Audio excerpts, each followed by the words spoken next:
Matters of privilege and recognition of guests, the Honourable Premier. Well, thank you very much, Mr. Speaker, and welcome back to my colleagues for another week of debate in our legislature. All those tuned in at home, online, or via Eastlink, welcome as well. Let me begin, Mr. Speaker, with a shout out to all nurses, RNs, nurse practitioners, and LPNs as it's National Nurses Week. And a special thank you to Marion Dowling, Mr. Speaker, who I have known for a long time but have gotten to know a lot better over the last 15 months. And I want to thank her for her leadership on behalf of all of those in the nursing profession and PEI for all that they have done for the last 15 months. So I'd like to pass that on, Mr. Speaker. Yesterday, Mr. Speaker, I had the great privilege to be at the Abegood First Nation in Scotchford, along with my colleague, the Minister of Veterans Affairs and the MP for Cardigan. We joined Chief Gould and the Council on a very significant project for that community, reconnecting Scotchford to the historic Hillsborough River and all of the exciting opportunities that will go with that, as well as an active transportation lane. And it was a project that I worked on with Chief Gould for the best part of 16 months or so, Mr. Speaker, and it was good to see it come to fruition via announcement yesterday, and I'll be really excited to see it completed this fall. But it was an exciting day and great to be in that community yesterday. Also, Mr. Speaker, I wanted to recognize that Atlantic Business Magazine has recently recognized their top 50 CEOs in the region. We've had 4 here in Prince Edward Island, part of that list, Mr. Speaker. UPEI President Al Abdelaziz, Saeed El Darahali, Mr. Speaker, who's the president of Simplycast, Paul Young, who's the administrator of Community Hospitals West, and is recognized by his sister-in-law last week, Mr. Speaker, Chad Mann, the CEO of ADL. So very, very deserving recipients of that award, and a testament to the quality of business professionals we have in this province. This morning, Mr. Speaker, I had a great opportunity to chat on the phone with another CEO, Steve Bellamy of the Confederation Centre of the Arts. There's an exciting summer season planned starting June 1st with Between Breaths. There's also Dear Rita, Old Stock, and the young company will be doing The Rising, Mr. Speaker, and it's going to be a different year for sure, but Steve tells me they're excited to kick into gear as soon as possible. And we also talked, Mr. Speaker, about plans, thank you, that the Confederation Centre of the Arts has to revitalize the library that will be moving across the road upon the completion of that project, Mr. Speaker. He has exciting plans, and they're historically important plans, but they're also focused on the future, Mr. Speaker. And I think we're at a time in this province and in this country, a time of great learning, Mr. Speaker, and there's teaching moments that we need to take advantage of, and I'm really excited that Steve and the Confederation Centre are going to play a leading role in that. So I don't want to tantalize too many Islanders with details that we're not ready to talk about yet, but some exciting plans coming forward for sure. Also wanted to give a quick shout out to Mike Beamish, who is in the District 15 that I represent, Mr. Speaker. He's known for Deep Roots Distillery, of course, and making spirits and cocktail drinks, but in the face of COVID last year, Mike had to adapt like many of us did, and he made hand sanitizer, Mr. Speaker, and turned it into a nice little business. In fact, grew his business a little bit. In the early days, government actually purchased some of his hand sanitizer when it was hard to find that product anywhere, Mr. Speaker, and just very pleased to see that Mike and others were able to make something out of a difficult time. And part of COVID, Mr. Speaker, is the innovation that will come from it, and it's good to see Mike continuing down that road. He's going to branch off into gels and other things, so it's exciting for Mike, Mr. Speaker, and good luck. And when you're in the area, please pop out to Deep Roots. You won't be disappointed. And just finally, Mr. Speaker, to all of those involved in the Women's Institute road cleanup across PEI, it was exciting to see that happen this weekend again. This is an initiative led by Women's Institutes across PEI that brings together thousands of Islanders to clean up from the tough winter, Mr. Speaker. I always thought that this is about community and the environment, Mr. Speaker, but also just about the care and compassion we have for this province, Mr. Speaker, and all of the wonderful things that we can do when we come together to work together. So thanks to all those. I know many in here participated in that, so thanks for your help. And PEI is looking really, really fine today, Mr. Speaker, and many, many brighter days ahead. So enjoy the proceedings to all of my colleagues. The Honourable Leader of the Official Opposition. Thanks so much, Speaker, and welcome back to everybody for another week. Particularly welcome to residents of District 17, New Haven, Rocky Point, many of whom I know are watching online. I'm always surprised at how many folks tune in to what we do in here. Last night, the PEI Home and School Federation held their AGM, and it was their second virtual AGM in a row, of course, and they did a fantastic job. And I want to start by congratulating Home and School and, well, the fantastic work that they've done for decades and decades here on Prince Edward Island, and also for the passage of the 3 resolutions last night. One of them was to request the Department of Education and Lifelong Learning to implement weekly upstream mental health and outdoor curriculum time into the education to coincide with their commitment to student success and well-being. And I think that's a wonderful resolution, and I see the Minister nodding her head there, and I hope that that comes to pass. I think we underestimate often the importance of such things in our overall well-being and also our ability to learn in the classroom. In central Prince Edward Island, the community navigator is Peggy Miles, and she does amazing work. She operates out of the Central Business Development Corporation, and she does a fantastic job of introducing newcomers in the central part of this province, and introduces them to businesses and events that are going on in our area. So I want to thank Peggy for the great work that she does there. And as the Premier finished, I would also like to thank the hundreds, if not thousands, of islanders who did come out for the roadside cleanup. You know, it's both heartwarming and shocking to see a wonderful turnout, but also the necessity for it. And the little area that I worked on with my wife was, it is shocking, but it's a lovely thing when the community comes together, both to make our province even more beautiful than it already is for ourselves, but also hopefully when we can welcome all of the visitors who will be here later this summer. Thank you, Mr. Speaker. Honourable Leader of the Third Party. Thank you, Mr. Speaker, and it's certainly a pleasure to rise again today. I also would like to say hello to everyone in my district and everyone who's watching. Mr. Speaker, I'd just like to, I'm sure all mothers and grandmothers and mother figures had a great weekend this past weekend, and hopefully the ones that enjoy lobsters had a good feed of them. But there was a very special lady in my district, Niece Arsenault, who celebrated her 100th birthday over the weekend, and it was a very special day. I got to see her on Saturday, and 100 years old is quite a milestone, and I wish her good health going forward. Mr. Speaker, also this week is, as the Premier mentioned, National Nurses Week, and this year more than ever with COVID-19, nurses have worked extremely hard to maintain healthcare services here in our province, and I would like to thank the nurses for their great work that they do. Thank you, Mr. Speaker. Honourable Member from Mermaid Stratford, the Opposition House Leader. Thank you, Mr. Speaker. It's a pleasure to be here in the House today. Hi to everybody watching from Mermaid Stratford.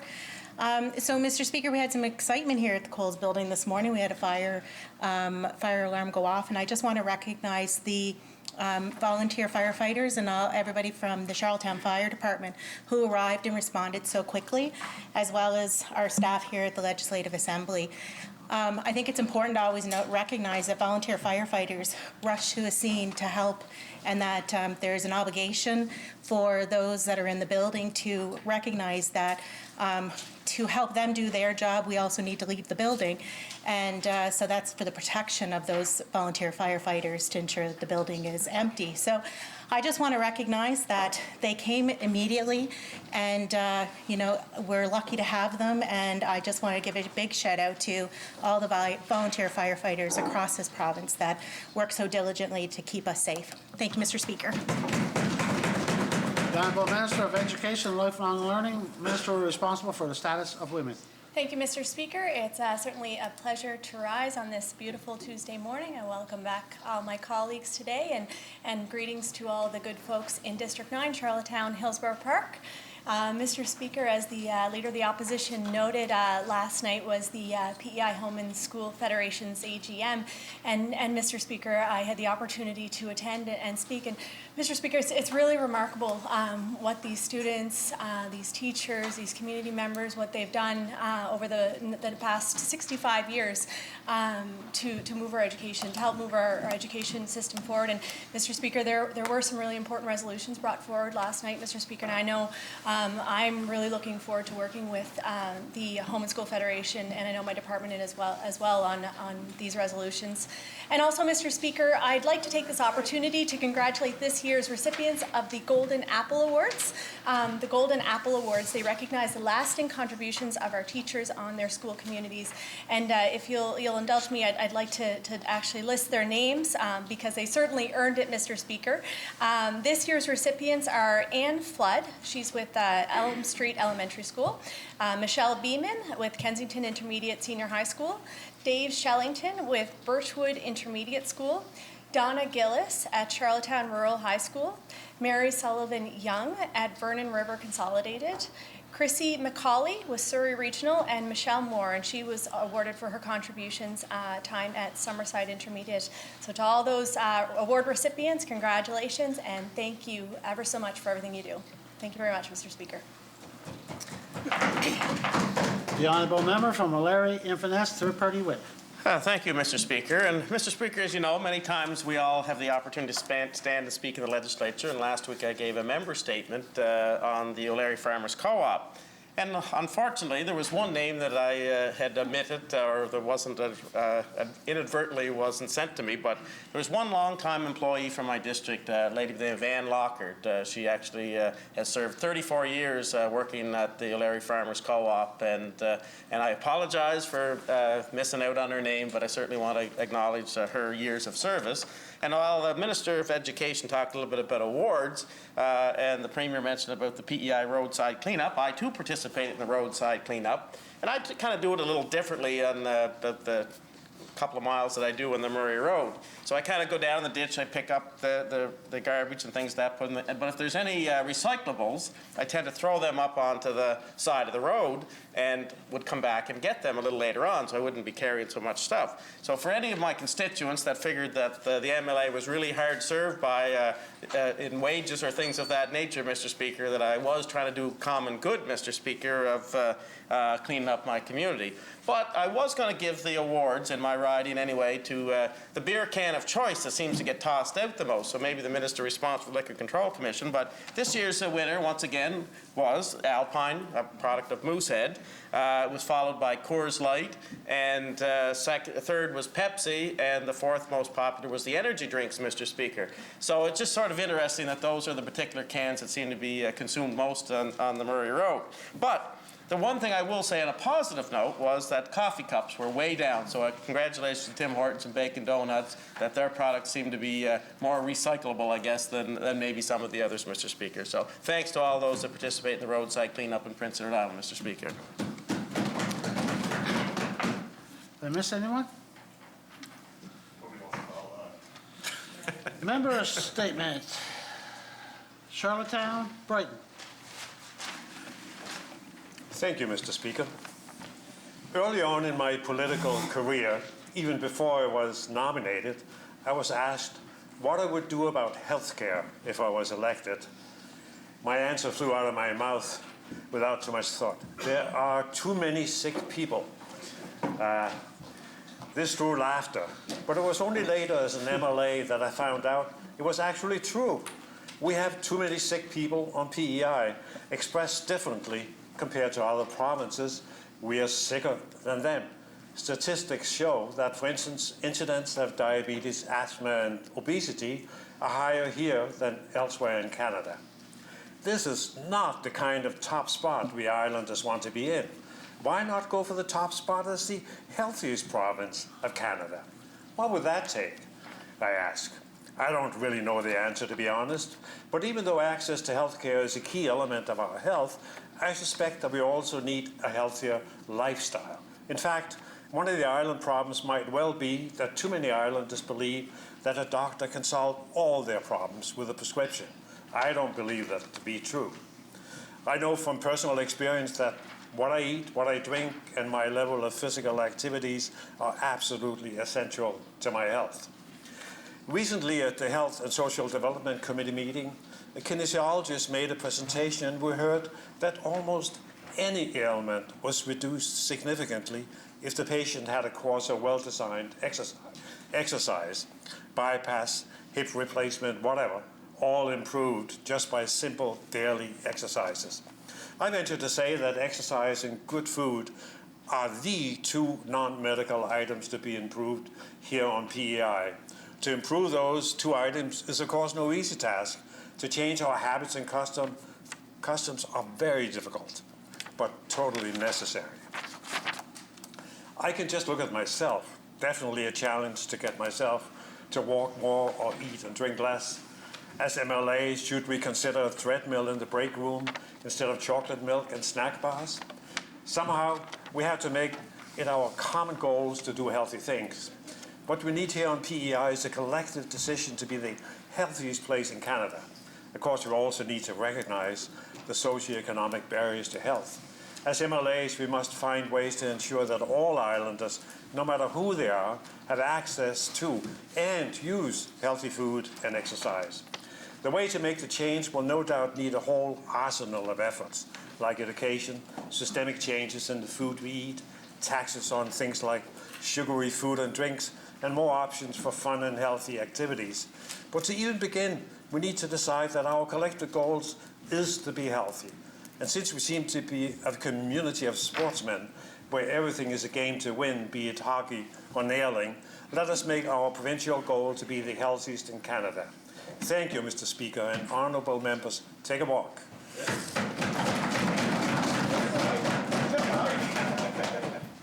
The honourable member from Mallory Inverness, third-party whip. Thank you, Mr. Speaker. Mr. Speaker, our oyster industry on PEI has grown significantly in the decades since the early 1900s, when the Malpeque oyster disease threatened to devastate the entire industry. In an effort to address and avoid future diseases, the federal government established the PEI Shellfish Research Station in Biddeford, Prince Edward Island, in my riding. This facility played a large role in ensuring a prosperous shellfish industry during that time of the 1900s. Since then, the industry has evolved into two primary sectors, the aquaculture oyster grower sector and the PEI public seasonal harvest by licensed shellfish oyster fishers, Mr. Speaker.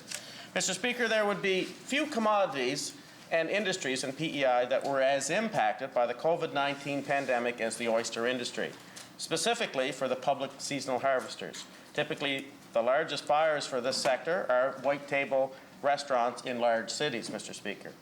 The demand remains strong for standard grade oysters, which we usually see sold in grocery stores and seafood outlets.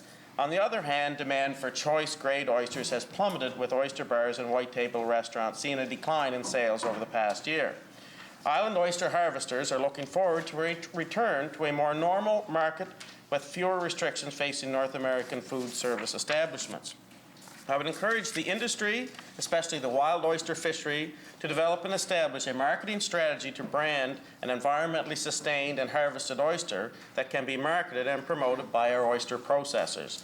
I also encourage our PEI Minister of Fisheries, who was up in my riding, and we discussed this yesterday, Mr. Speaker, to work with his federal counterparts, as well as representatives from the PEI Shellfish Association, the PEI Aquaculture Alliance, and the Shellfish Processors Association, to ensure PEI oyster exports continue to develop and thrive as we move forward out of the COVID-19 pandemic. Thank you, Mr. Speaker. The honourable member from Tyne Valley Sherbrooke, the opposition whip. Thank you, Mr. Speaker. May is Hemochromatosis Awareness Month.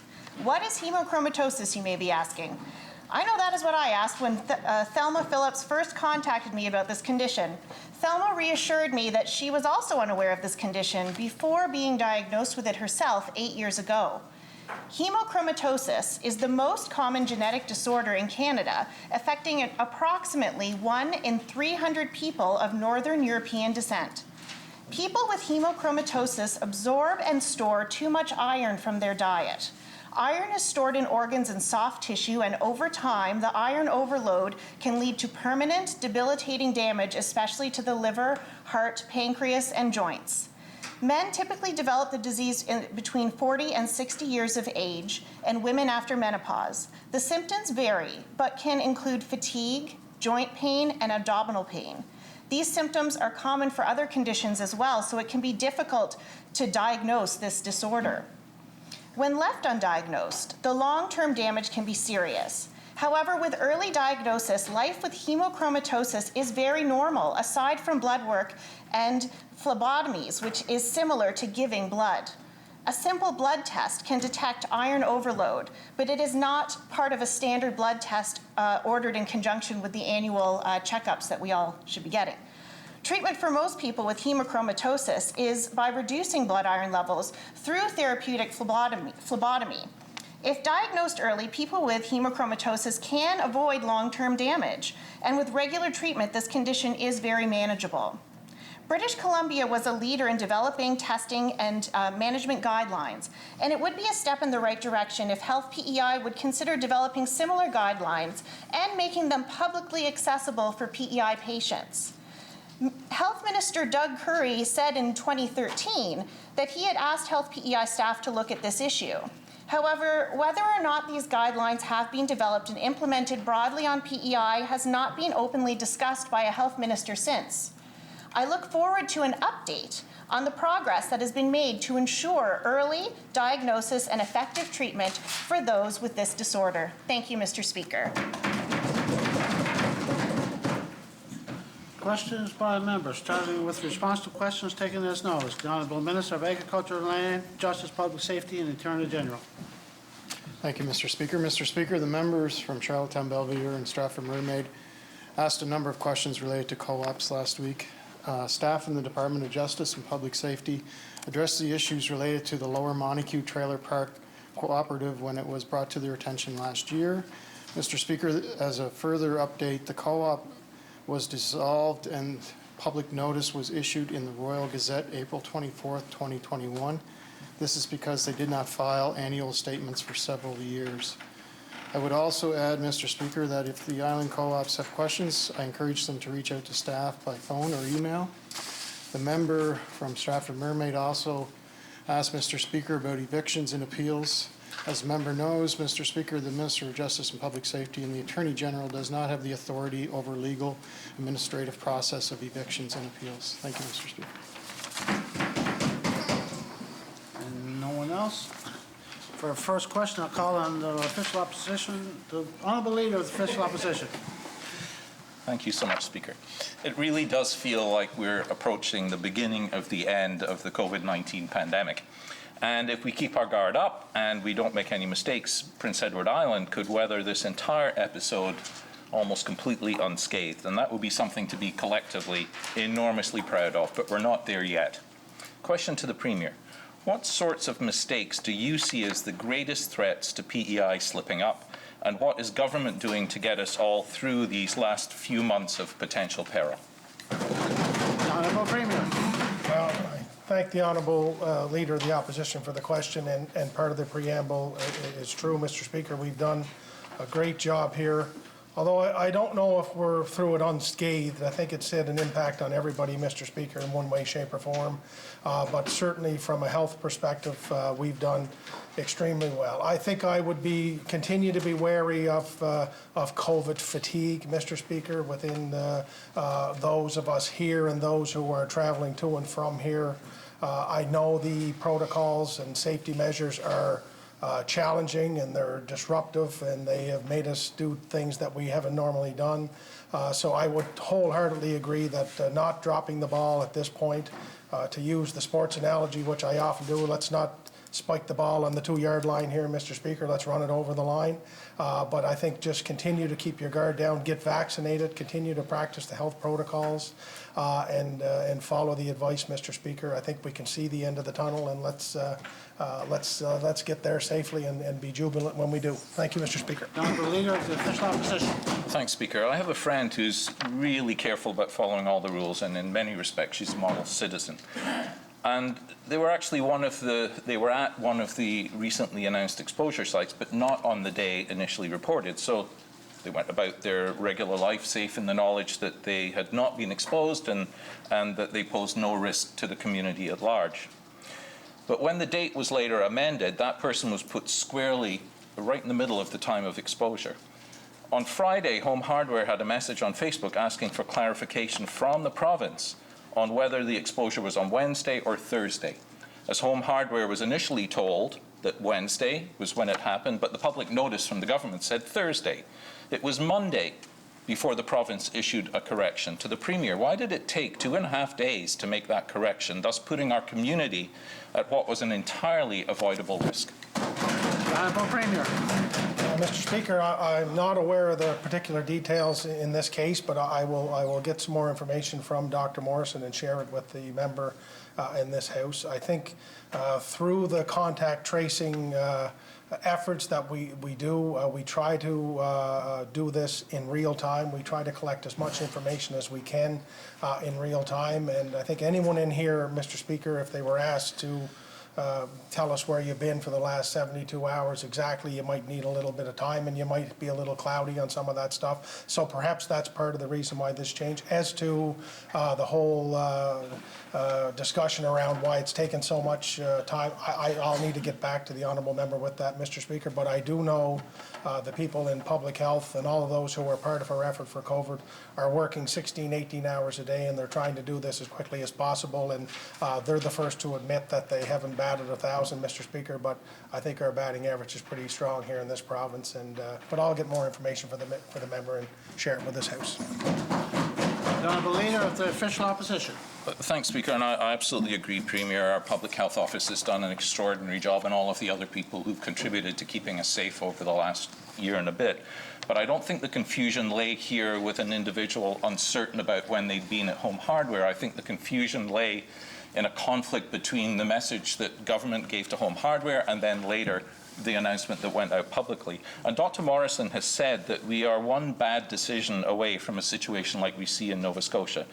And of course, the new variants of concern, which continue to evolve and to appear and are substantially more transmissible and in some cases more deadly than the original virus, that all underlies the need for continued vigilance by each and every one of us. Government clearly has responsibilities here also in creating border controls, for example, and reacting to keep our community safe as circumstances change. One of those responsibilities is to provide accurate and clear information to the Premier. When and how did government become aware of this mistake? The Honourable Premier. And once again, Mr. Speaker, I would clarify, I wasn't indicating that the individual you say who was following the rules had their days mixed up. I think through the contact tracing, sometimes information changes when it's gleaned by the public health officer. I know I've talked to Dr. Morrison many times. When somebody tests positive, sometimes it's almost like an episode of Columbo, essentially, where you keep going back and getting more information, so it changes a little bit. I do agree wholeheartedly with the honourable member. Government needs to be as accurate as possible, as quickly as possible, Mr. Speaker, and we endeavour to do that. As I say, in this particular case, I'm not sure of the details. I'll need to find out exactly what happened, Mr. Speaker, and I will bring that back to the legislature. But I would again say we have done a pretty remarkable job over the last 15 months in providing that information, Mr. Speaker, and I think we're fortunate because we have perhaps the most engaged population per capita by province than anywhere in the country, Mr. Speaker. But I will get more information and share it with the House, hopefully quickly here. Thank you, Mr. Speaker. Tyne Valley Sherbrooke. Thank you, Mr. Speaker. This sitting, I've asked the Minister of Health and Wellness a number of questions about exit surveys that are supposedly being completed by healthcare professionals who are leaving practices on PEI. We've been told that exit surveys have not yet been completed with the 2 surgeons recently announced as leaving Prince County Hospital. However, we know these are not the first 2 doctors to leave in recent years, sadly not even close. Question to the Minister of Health: when exactly did we start conducting exit surveys with healthcare professionals leaving Health PEI, and how many exit surveys have been completed? The Honourable Minister of Health and Wellness. Thank you very much, Mr. Speaker. And it was one of the first things that I put through to the department when I became Minister of Health and Wellness, was just to reiterate the importance, Mr. Speaker, of carrying out these exit surveys. Certainly they have been done since that point in time. The member references physicians who have tendered their resignation from Prince County Hospital. At this point in time, those resignations become effective at a point down the road, Mr. Speaker, but I have been assured that those exit surveys will be completed. And when I do have compilation, obviously we will not be able to provide anything with details as far as names go, Mr. Speaker, but certainly we'll be tabling that information in the legislature. Thank you, Mr. Speaker. Tyne Valley Sherbrooke. Thank you, Mr. Speaker. I find it surprising and disappointing that if the minister is stating that exit surveys have only started being conducted when he became the Minister of Health. It was my understanding those have been happening throughout the duration of this government's tenure.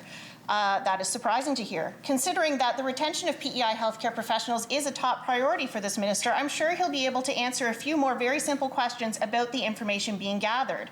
Mr. Speaker, it's not simply enough to be conducting surveys, but it's also important to ask good questions and provide opportunities for open-ended responses. Question to the Minister of Health: what information do you collect on the exit surveys, and can you table a blank exit survey following question period? The Honourable Minister of Health and Wellness. Thank you very much, Mr. Speaker, and I just want to provide a little clarity with regard to the answer to the honourable member's first question. It was one of the first things that I did when I became Minister of Health and Wellness to ensure that those exit surveys were being completed and were being carried out. Mr. Speaker, I'd be more than happy to bring back information as to when they did start. And Mr. Speaker, yes, I would be happy to provide a blank copy of the information requested in exit surveys. Thank you. Tyne Valley Sherbrooke. And Mr. Speaker, I certainly would have hoped that questions that the minister would have asked would have also included what did we find from the exit surveys that we are conducting? What are the problems that are being identified? Retention of healthcare workers is not just a concern for physicians, Mr. Speaker. It's a concern across a number of healthcare professions. Could the minister tell us what classifications or types of healthcare professionals are invited to complete exit surveys? The Honourable Minister of Health and Wellness. Thank you very much, Mr. Speaker, and the member is absolutely correct. It's not just a challenge with regard to recruitment. We have to do our very best as with regard to retention as well. And Mr. Speaker, that is absolutely one of the main reasons that we need to continue to do exit surveys, is to determine where we can improve upon, what areas that we're doing really well in, what areas are we doing so-so, and what areas can we improve in. And that is part of the whole retention strategy of government, Mr. Speaker. Thank you. Tyne Valley Sherbrooke. So, Mr. Speaker, I have to say I have found it quite concerning the number of times that I have asked about exit surveys in this House, and yet we have yet to hear any information at all about what the findings are from these surveys, what have we learned, and what is being done to address the issues that are causing healthcare professionals to leave Health PEI. This is incredibly important. Question to the minister: have you personally read any exit surveys or any reports summarizing the feedback received from exit surveys? What have you learned? The Honourable Minister of Health and Wellness. Thank you very much, Mr. Speaker. And as I said in my previous answers to the honourable member, yes, they are extremely important. Have I reviewed each and every exit survey, Mr. Speaker? I have not. I do have faith in our professionals that are carrying these out, that are doing the analysis on them, Mr. Speaker. And as I had indicated in the previous answer to the members' questions, Mr. Speaker, when information is compiled that does not identify any individual workers that had been employed or are employed with Health PEI, I, Mr. Speaker, will be more than happy to table that information. Thank you. Tyne Valley Sherbrooke. Thank you, Mr. Speaker. Mr. Speaker, I have received numerous messages from healthcare workers about the need to improve working conditions in island healthcare. However, the healthcare professionals reaching out to me often request confidentiality, which suggests that they have a fear of reprisal for speaking out. Normally, workers only raise their concerns externally if they have been unable to resolve them internally. Question to the Minister of Health, what are you doing to ensure healthcare professionals feel safe and supported in expressing their concerns, whether those concerns are expressed internally or externally to Health PEI? The Honourable Minister of Health and Wellness. Well, thank you very much, Mr. Speaker. And Mr. Speaker, I think that we have to look right now at the situation here in PEI as compared to other jurisdictions right across the country and right around the world, Mr. Speaker. Due to the diligence, due to the extremely hard work of our healthcare professionals right across the board, we, as in statements and greetings earlier today with regard to nursing, but in other aspects, other professions, Mr. Speaker, within the healthcare system, because of that dedication, because of that working 15, 16, 18 hours a day, Mr. Speaker, we are the safest jurisdiction in Canada and in the majority of the world, without a doubt. So I do want to express that thanks to our healthcare workers as the Minister. Mr. Speaker, with regard to, I think it's important for each and every one of us as MLAs to always be open to hearing feedback from any constituent, irregardless of what profession they may be in, Mr. Speaker. Thank you. Summerside Wilmot. Thank you, Mr. Speaker. Over the last couple of months, I've heard from Islanders who would like nothing more than to speak out about the challenges and issues that they face in their workplace, but they fear repercussions if they do. To my great surprise, when I spoke to staff employed at Health PEI, they kept referring to a pledge that they had signed when they were hired that forbids them from speaking out. I couldn't believe that was true, so I did some digging, and having done so, I can understand their concern. Question to the Minister of Health. Are you concerned that the pledge of confidentiality that each of your staff signs can limit their ability to bring forward concerns? The Honourable Minister of Health and Wellness. Well, thank you very much, Mr. Speaker. And I think a pledge of confidentiality with any government employee, and certainly within the healthcare system, there are major implications with regard to that confidentiality. We have to always be prepared and make sure that patients' confidentiality is paramount, that it is protected, Mr. Speaker. But as I'd said previously, I think it is important also, Mr. Speaker, as MLAs, as elected officials, to always be open to hearing that feedback. And I do appreciate the two members from the official opposition that have brought this forward. And obviously, constituents do feel comfortable in reaching out and providing their concerns to the members. Thank you, Mr. Speaker. Summerside Wilmot. Thank you, Mr. Speaker. And I absolutely agree with the Minister when he's saying how important it is to protect patient confidentiality, but that's actually not what our confidentiality clauses say. I've compared them with other jurisdictions that expressly spell out the need for patient confidentiality, but ours are different. Ours says all confidential information, and I'm just wondering if the Minister thinks that this could lead to people feeling they can't come forward and express their concerns. Honourable Minister of Health and Wellness. Well, thank you very much, Mr. Speaker. And I think the member, when she states all confidential information, it certainly encompasses a very wide range. But again, Mr. Speaker, we do have to ensure patient confidentiality. And with that, as the member had put forward there, all aspects of a confidential nature, basically. I'm paraphrasing her to a certain extent, but that has to be front and center with all of our healthcare workers, Mr. Speaker, is the confidentiality of patients. Thank you, Mr. Speaker. Summerside Wilmot.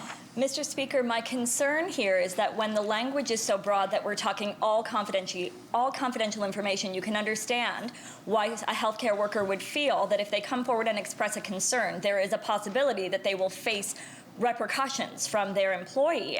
Question to the Minister of Health, will you confirm for all government employees right now that they have the right to come forward and state any concerns that they have without fear of discipline? The Honourable Minister of Health and Wellness. Thank you very much, Mr. Speaker. And I think it's one of the things, like we had talked earlier here this afternoon, with regard to exit surveys. And I have indicated before, but I think one of the things that we need to do is not only with regard to exit surveys, Mr. Speaker, but also is to provide the opportunity for healthcare workers right across the board to be able to provide feedback on positives in the workplace, on negatives and challenges that they have. And I certainly do appreciate where the member is coming from. And it's something I think that we can do better on this. And maybe it is through these retention surveys, Mr. Speaker, that would be of a confidential nature, that would allow employees to put forward their concerns, their suggestions, their challenges, but it would be in a confidential manner, Mr. Speaker. Thank you. Summerside, Wilmot. Thank you, Mr. Speaker. I understand the value of exit surveys, and my colleague has brought this up a lot, but wouldn't it be more beneficial to hear these things before healthcare workers quit? Honourable Minister of Health and Wellness. Thank you very much, Mr. Speaker, and that's absolutely where I was coming from in my previous answer, Mr. Speaker, was just not only looking at exit surveys, but we do need to look at retention too. And part of that retention is to give healthcare employees, healthcare workers, the ability to provide feedback while they are still employees of health and wellness. And I think that is a very important aspect of it. For them to be able to do it in a confidential, non-identifying manner would be paramount to me, Mr. Speaker. Thank you. Charlottetown, Brighton. Thank you, Mr. Speaker. One of the limitations of this legislature is that sometimes the questioner does not get a chance to repudiate a wrong answer or point out that there was no answer at all. Such was the case last week when I asked the Minister of Agriculture and Land if he could explain why he thought double glazing, as specified in the code, was an example of code innovation, even though it was common practice 40 years ago when this building we stand in was renovating. Question to the Minister. Please explain why ancient double glazing is innovative when what we need is triple glazing, and triple glazing is readily available. The Honourable Minister of Agriculture and Land. Thank you, Mr. Speaker, and I'll try to be as clear as possible, Mr. Speaker. Triple glazing is the way we're going, Mr. Speaker, and it's the way the future, or the way we can help efficiency on this island, Mr. Speaker, with our energy, and that's the way the National Building Code is going, and I hope we can have a fulsome conversation with the member about other ideas going forward. Thank you. Charlottetown, Brighton. Thank you, Mr. Speaker, and thank you to the Minister for the answer. I'm really looking forward to working with you, and I think to work together not only in the legislature, but consult with homeowners, builders, contractors is really important as well. Question to the Minister. Do you believe in responding to the needs of local homeowners and wood harvesters? The Honourable Minister of Agriculture and Land. Thank you, Mr. Speaker. And the Department of Land, Mr. Speaker, is always meeting with experts, Mr. Speaker, meeting with industry, Mr. Speaker, with changing products, Mr. Speaker, changing innovations, Mr. Speaker, so the code can be as proactive as possible, and of course the homeowners are front and center of the importance of the code, Mr. Speaker. The code is there for the protection of the homeowner, Mr. Speaker, to ensure quality builds on this island so we can have efficient homes for the next 100, 200 years, Mr. Speaker. Thank you. Charlottetown, Brighton. Thank you, Mr. Speaker, and thank you, Minister. I agree the code is the critical element in quality building. Last week, the Minister indicated that one or more sawmills were in the process of developing a stamping system for their lumber products at their mills. This is great news, but does not answer my concern, nor will it necessarily produce cheaper lumber. Why my neighbor went one step further and built his own sawmill, why would we not encourage such entrepreneurs?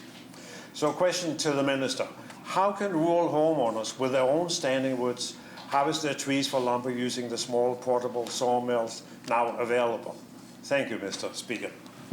Agriculture and Land. Thank you, Mr. Speaker.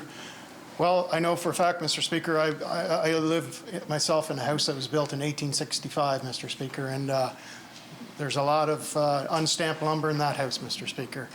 I understand the members' concerns, Mr. Speaker, with the price of lumber going through the roof right now, Mr. Speaker, with the increased building across not only Prince Edward Island, across Canada, Mr. Speaker. It's become a prime investment in lumber, but we are working with the Maritime Lumber Bureau to get local sawed milled lumber stamped here in this island, Mr. Speaker. So people have different options than just having to buy stamped lumber. They can get their own lumber stamped. And for rural islanders, I think they need the insurance, Mr. Speaker, the liability of stamped lumber. And I do understand the member's argument, but I think for the liability of going forward, we need stamped lumber. Thank you, Mr. Speaker. Charlottetown Brighton.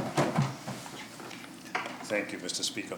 New Brunswick announced last week that it will retain an exception in their building code for the use of local unstamped wood for secondary and recreational buildings. This has many benefits, including local economic development with local mills and shorter supply chains, which would reduce emissions and cost. Question to the Minister: will you follow the lead of our colleges in New Brunswick and create an exemption in our building code to allow the use of local unstamped wood for secondary and recreational buildings? Agriculture and Land. Thank you, Mr. Speaker. I don't think we have to follow the lead, Mr. Speaker. We're already doing that with agricultural buildings being outside the building code, Mr. Speaker. Small square footage buildings such as mini berms, storage sheds, Mr. Speaker, recreational buildings, Mr. Speaker, all can use green lumber, Mr. Speaker. So we are progressive on this front, Mr. Speaker, and we're trying to do the best for all islanders. Thank you, Mr. Speaker. The Honourable Leader of the Third Party. Thank you, Mr. Speaker. Mr. Speaker, I was recently contacted by some constituents sharing concerns about misuse of furnace fuel and marked fuel on island roadways.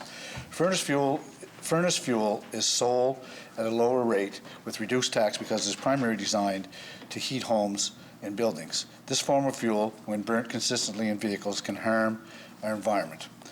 Marked Fuel is also a program designed specifically to help farmers, fishers, and other selected industries offset the fuel costs of their operation. Question to the Minister of Finance: are you aware of any concerns surrounding misuse of furnace fuel or marked fuel on island roadways?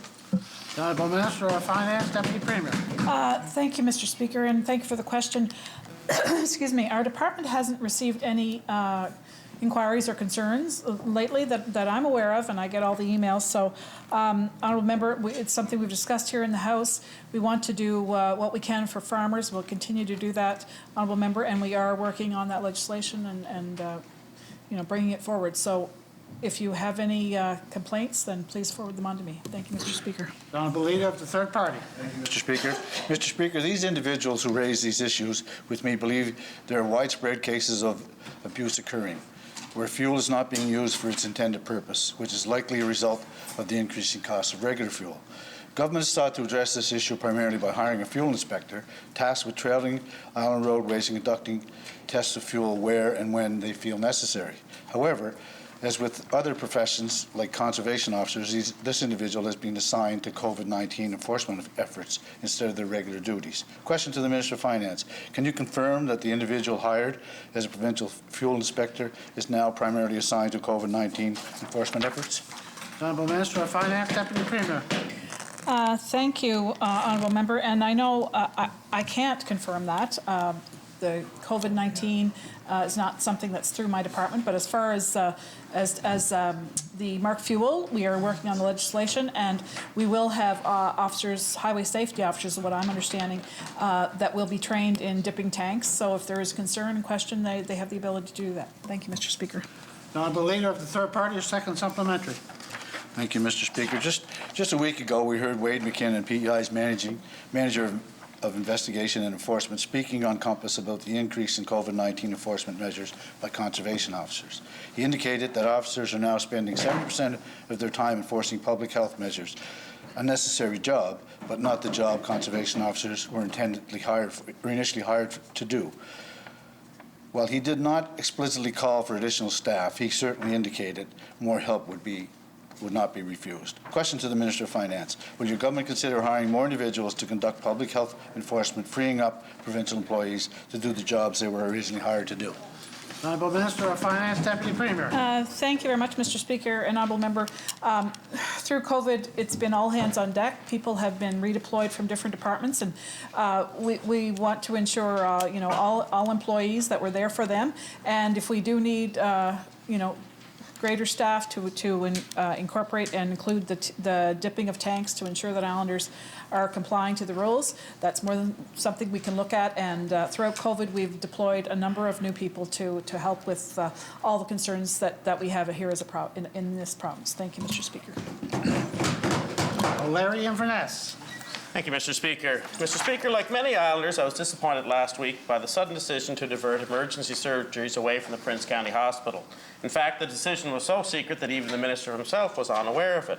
So today I am glad to see that Health PEI is now being open about announcing further diversions, even if I do remain dismayed the need to take this course of action. Last Thursday, Health PEI was quite confident that the diversion process would end today. But by the recent announcement, we know that the saga continues, Mr. Speaker.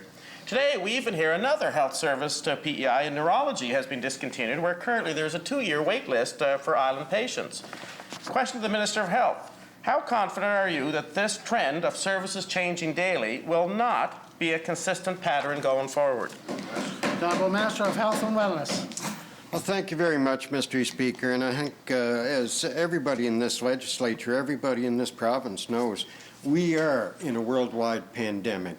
It has been all hands on deck. Where has the focus been and has to have been, Mr. Speaker, is with regard to keeping Islanders safe. We look at other areas, other jurisdictions that some areas actually have had to put up tent hospitals, Mr. Speaker. We have done extremely well here. Do we have challenges? Yes, Mr. Speaker, we do have challenges. The honourable member references the diversion of services from Prince County Hospital, and yes, and I need to emphasize, Mr. Speaker, too, though, that the diversion of those services for surgeries, it is for overnight emergency ones. It's not for previously scheduled ones through the day, Mr. Speaker. Thank you. Larry Inverness. Mr. Speaker, I might remind the Minister that it's his responsibility to look after the health care of Islanders, the Islanders that are requiring health services here, Mr. Speaker. Today, the talking head of Health PEI issued a memo which takes great offence to questions raised in this legislature and ensuing by media coverage. And I certainly hope that the Minister has a talk with his talking head at Health PEI and explain to him that media coverage and the questions in this legislature are both part of our democratic process. In his memo, Dr. Gardam says he hopes to have this situation addressed by the summer. And I guess I define summer as it commences on June 21st. Question to the Minister of Health. Is this timeline the timeline that you'll provide for a solution? And will this uncertainty at Prince County extend beyond the summertime date of June 21st? The Honourable Minister of Health and Wellness. Well, first of all, Mr. Speaker, I recall back to Friday, I believe it was, when the member felt that health care was a matter of asking questions as if it was a game show. It's not a game show, Mr. Speaker.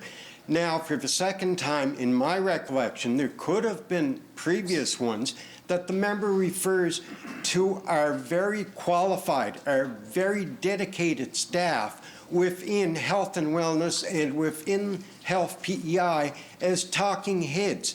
Now, Mr. Speaker, maybe I'm wrong, but to me, the use of that term is a very disrespectful one for our experts in Health PEI and in health and wellness. Mr. Speaker, we have staff that are working with regard to the challenges that we have. With regard to surgeries, general surgeries at Prince County Hospital, Mr. Speaker, one of the things that I need to point out here today is that there has been an offer already made to a new surgeon to come to Prince County Hospital, Mr. Speaker. Thank you very much. Larry Inverness, your second supplementary.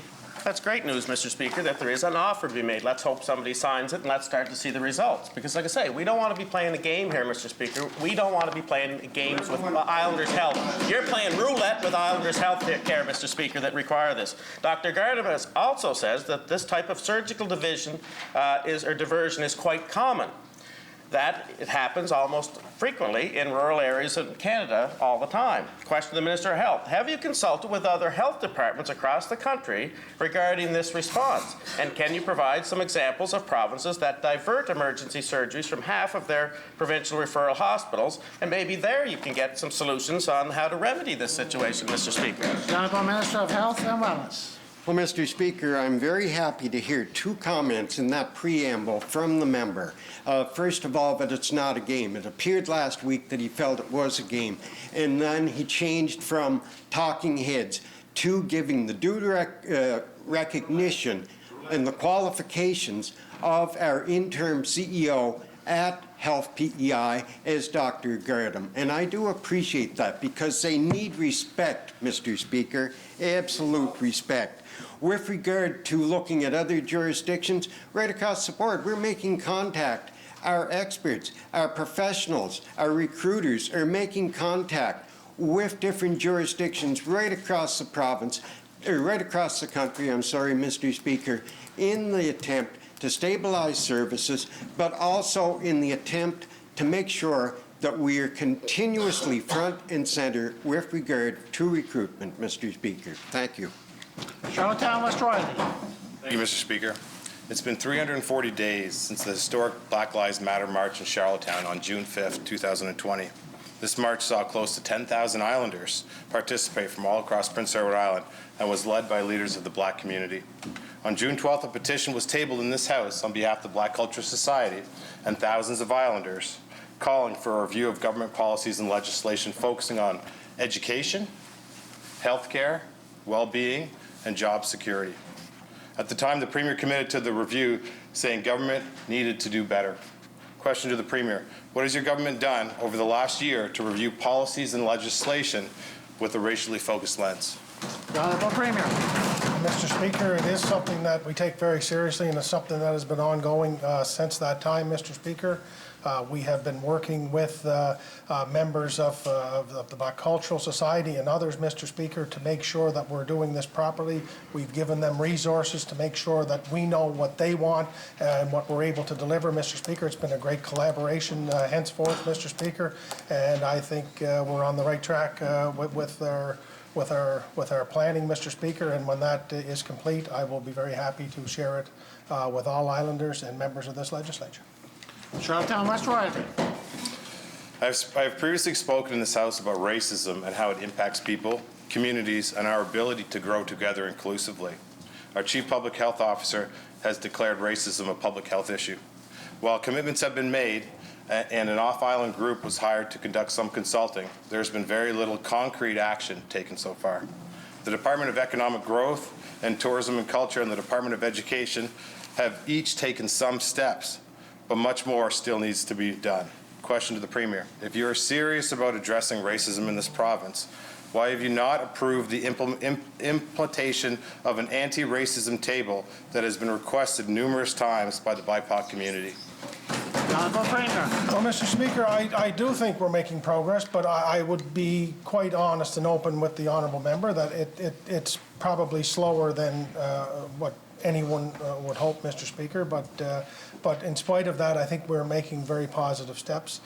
We had a wonderful meeting, Mr. Speaker, with the Minister of Economic Growth, Tourism and Culture and I, with members of the BIPOC community, Mr. Speaker, and we've talked extensively about government facilitating them with resources, with money, whatever needs to be done for the initiatives to be led, Mr. Speaker, by members of that community as well. So I think we're making some significant progress, Mr. Speaker. And as an example, I know the member and I have talked in the past about a memorial to the bog. And when we talked about that with Tamara Steele and others, Mr. Speaker, what I said to them was, I'm a white Christian heterosexual man. I should not be telling you what you should build, but I will provide money to you. You tell me what the community wants to see, Mr. Speaker, and I will put the resources there to make sure the money is there to be what needs to be there, Mr. Speaker. But I don't want to get into, I think it would be wrong for me to try to be directing what that should be, Mr. Speaker, and that's kind of the approach I've been trying to take with this group and others, Mr. Speaker, but I want results as well as the honourable member. Charlottetown West Roy, your second supplementary. Okay, in the petition, there was a request, and it's been brought to your attention numerous times, about an anti-racism table led by Black Islanders, led by people from the BIPOC community, and that is too slow, and it needs to be created, and it sits somewhere within government, Mr. Premier. So please address this and this concern. And, you know, since racism can be experienced in numerous aspects, we must ensure that there are positions in place to report, to address the issues that continue to exist on a daily basis. We need to do more. Mr. Premier, will you commit to establishing an anti-racism secretariat and addressing issues of racism and streamlining our approach to racism across our province? The Honourable Premier. Well, Mr. Speaker, I have great respect for the honourable member as a colleague in this legislature, and I count him as a friend as well when we're not in here rattling sabers sometimes, Mr. Speaker. I am very serious about this. I think I need to review thoroughly, but I think this was the next recommendation coming from that consultant's report that we talked about, Mr. Speaker. But I will pledge to the honourable member here today that I will talk to senior staff in my department, Mr. Speaker, to expedite that process as quickly as possible. I want people in PEI, Mr. Speaker. I don't care about their race, colour, their sex, their gender, their religion, Mr. Speaker. To me, they're Islanders. They're to be treated equally, Mr. Speaker. And until we're able to say that with confidence, Mr. Speaker, we failed, and I will commit to the honourable member today to expedite that process as quickly as possible. Charlottetown Winslow. Thank you, Mr. Speaker. Earlier this session, I had discussed property taxes with the Finance Minister. Today, I do want to share an observation that was shared with me recently. The observation was that it seemed odd that you can buy cannabis online from government, but you cannot pay your property taxes online. My question to the Finance Minister is, how come Islanders can buy cannabis online from government, but cannot pay their property taxes electronically? The Honourable Minister of Finance, Deputy Premier. Thank you very much, Mr. Speaker, and thank you for the question. You can actually pay your property taxes online. You can set up a payment through your bank. You can do it, 3 times a year. You can do it monthly, whatever you'd like to do. I think most people do make their property tax payments with their mortgage payment, but the option is there through your bank. And I know ITSS is currently working on a portal right now for my property tax. To go on and be able to pay your taxes in a secure way, and also to make some changes and updates. So I know that ITS is working on that right now. Thank you, Mr. Speaker. Charlottetown Winslow. Thank you, Mr. Speaker. And that does sound good because, as we've learned, especially since the pandemic, that a lot of things have become online. We've had meetings virtually, Zoom, et cetera, et cetera. Speaking with COVID as well, we know that it has been tough on many Islanders in many aspects of their lives, of course, including finances.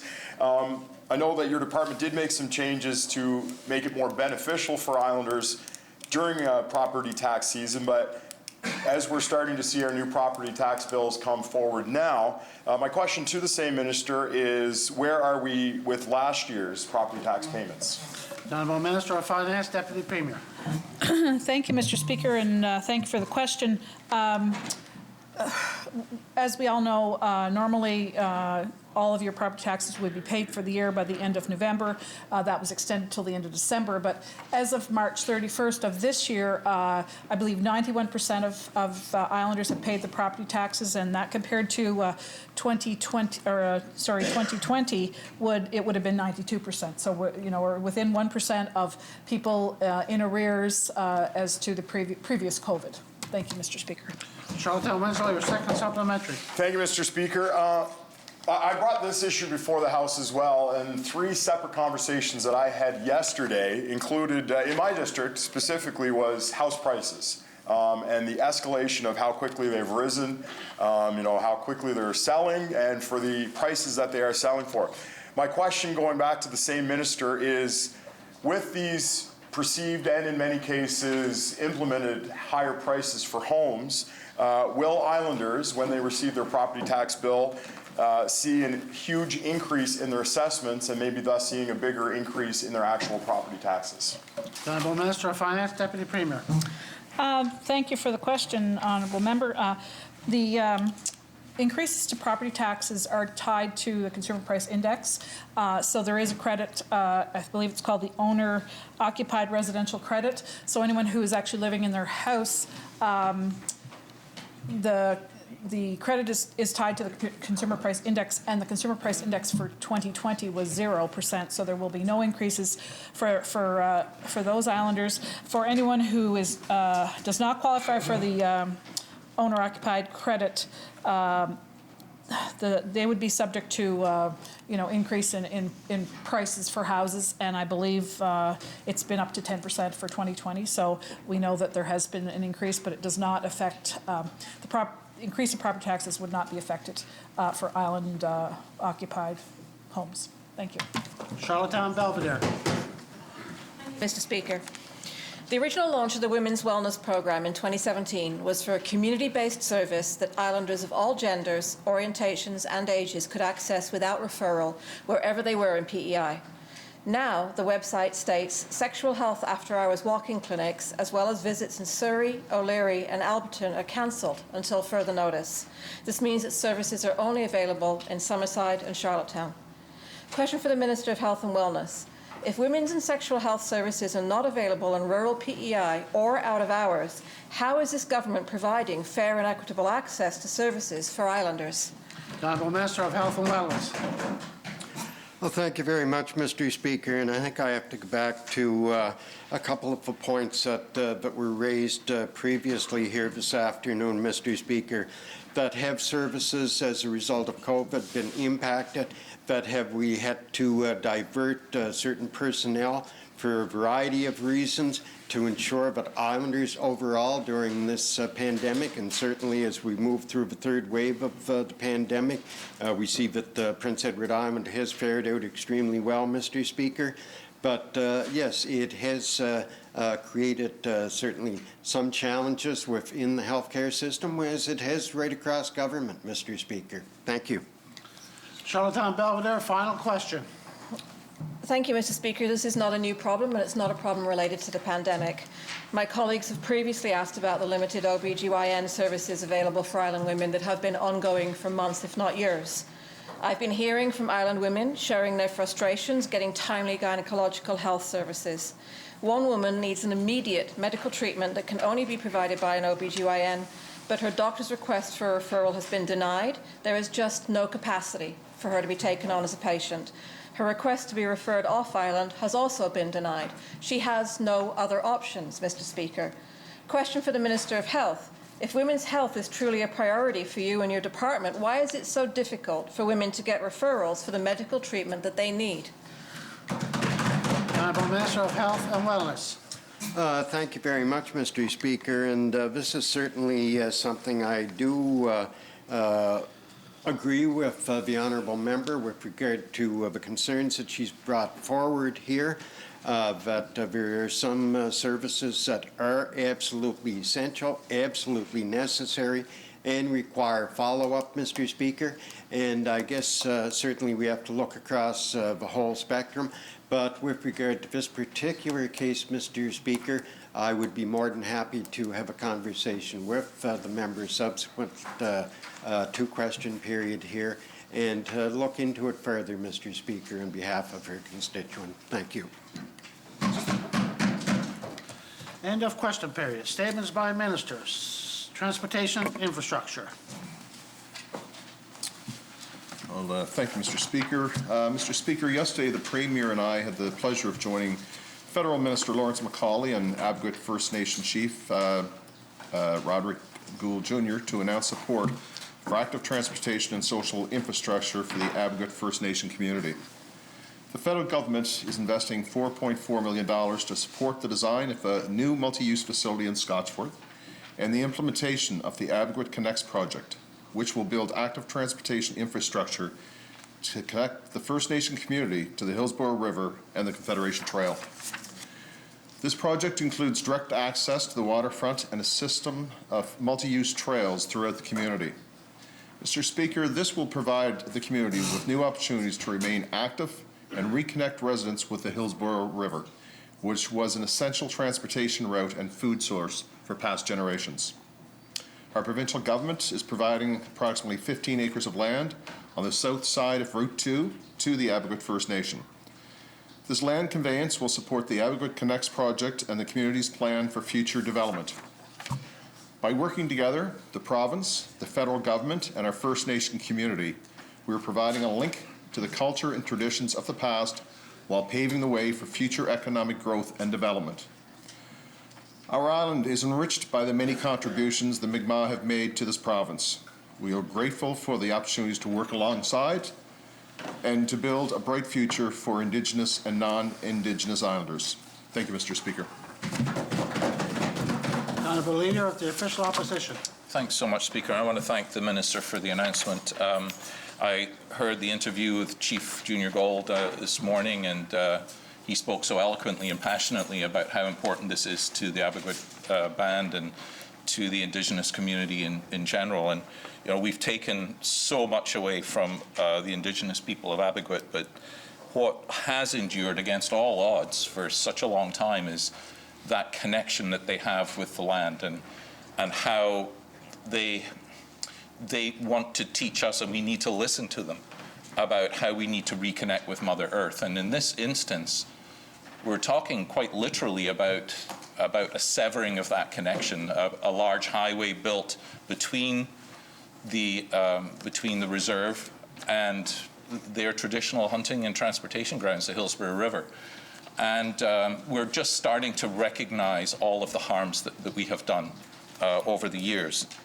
I want to note that the money in this, of course, the transfer of land is one thing. The money is coming from the federal government, $4.4 million.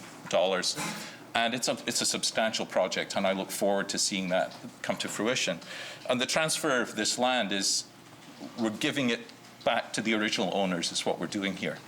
And the peace and friendship treaties that were signed in the 1700s very clearly lay out the fact that we are currently meeting, talking, legislating, living, farming, foresting, fishing on unceded territory. And that's something that has implications for us as legislators. It has implications for each and every islander. We're all, as the saying goes, treaty people. And we say that without actually, I think, deeply understanding what that means. It means that those peace and friendship treaties that were signed 300 years ago still have legal meaning to us here today. We're all legal descendants of those treaties, and they have implications for us on a day-to-day basis in what we do. Just the other day, there was a wonderful thing happened in Summerside Elementary School, where grade 7 students went through what's called the blanket exercise, where there's a very graphic representation of the history of Indigenous people here in this land, of the loss of their land, of the loss of their culture, and of the loss of life associated with the policies of the settler peoples. And Julie Peltier-Lush and Roxanne Kleinveld, Roxanne is a student teacher at UPEI, they did a fantastic job. And it was clear that the impact this had on these grade 7 students was profound. Deacon Maddox, who was one of the students, said it was like watching Canada's Indigenous history unfold before my very eyes. It was clearly a powerful event, and it was a deeply saddening event for those children. So there's a huge amount of learning that we all have to do. I look to the next generation for a fuller and deeper understanding of exactly how our relationship with Indigenous peoples needs to be and how much work we have to do to correct all of the wrongs that we've carried out and the extent of the work needed to make sure that our relationship with Indigenous peoples is much more healthy in the years to come. Thank you, Speaker. The Honourable Leader of the Third Party. Thank you, Mr. Speaker, and I thank the Minister for this statement. And pleased to hear this federal and provincial announcement yesterday, which will support the Upgrade Connects project. This project will see active transportation infrastructure to connect the First Nations community with the Hillsborough River and Confederation Trail. This announcement also has significant symbolic meaning in that it connects residents with the Hillsborough River, which, as the minister said, was an essential travel route for food in past generations. It will also provide additional economic benefits for Advocate First Nations and present new development opportunities. These announcements and projects will help community growth by investing in social, cultural, and economic infrastructure. I thank the federal and provincial governments for this funding announcement, and I look forward to watching these projects be completed. Thank you, Mr. Speaker. End of statements. Presenting and receiving petitions. Tabling of documents. The Honourable Leader of the Official Opposition. Thank you, Speaker. By leave of the House, I beg leave to table a screenshot of a Home Hardware Facebook post from Friday, May the 7th, less than 2 hours after government release information, asking for confirmation from government about exactly which day the exposure occurred. And I move, seconded by Mermaid Stratford, that the said document be now received and do lie on the table. Shall it carry? The Honourable Member from Tyne Valley Sherbrooke, the Opposition Whip. Thank you, Mr. Speaker. By leave of the House, I beg leave to table a CBC article about a judicial review of a police complaint in Nova Scotia that was originally blocked due to a 6-month limited timeline, a timeline that Nova Scotia has since revised to 12 months. And I move, seconded by Charlottetown Belvedere, that the said document be now received and do lie on the table. Shall it carry? The Honourable Premier.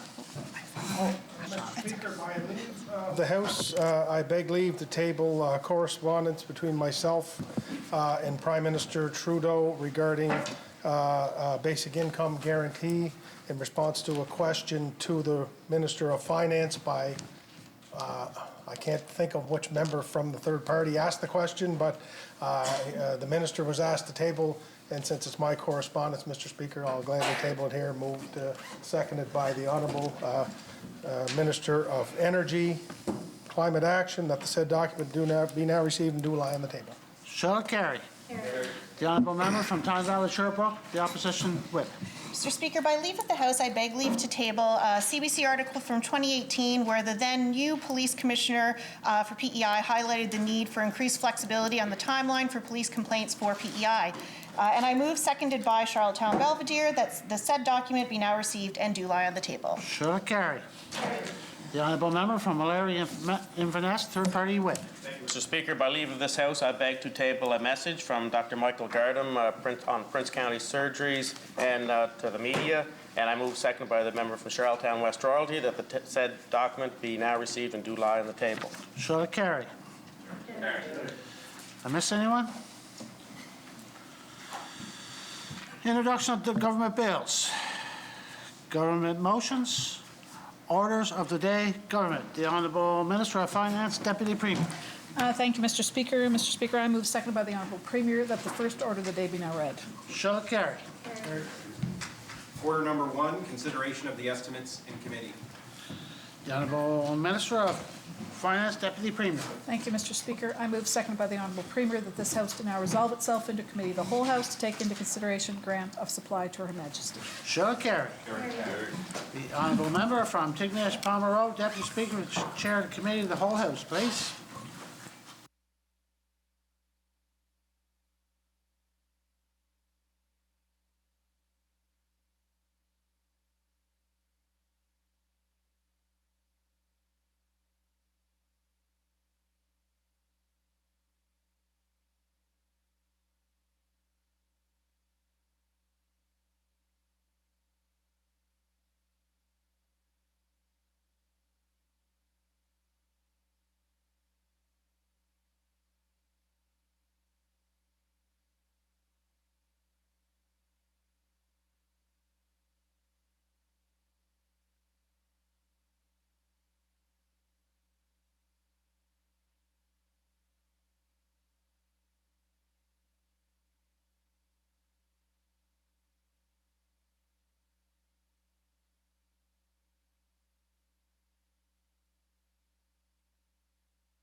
Committee of the whole House take into consideration grant of supply to Her Majesty. Request has been made to bring a stranger onto the floor. Shall it be granted? Honourable members, we are on the Department of Education and Lifelong Learning. We left off on page 54. Post-secondary grant section has been read and is presently under debate.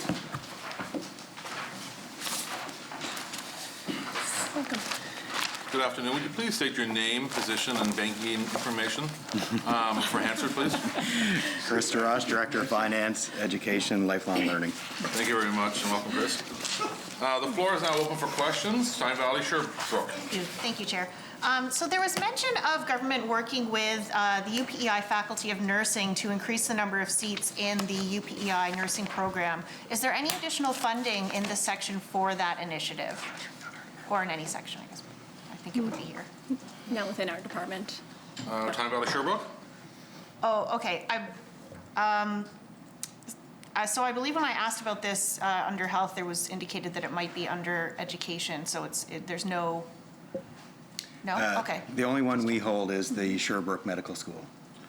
Tyne Valley, Sherbrooke. So how about the commitment to support RCWs to train as LPNs and LPNs as RNs? Is that reflected at all in this section, or is that not under you either? No. Tyne Valley, Sherbrooke. No. No, Okay. no. All right, that's it. Thank you. Summerside South Drive. Thank you, Chair.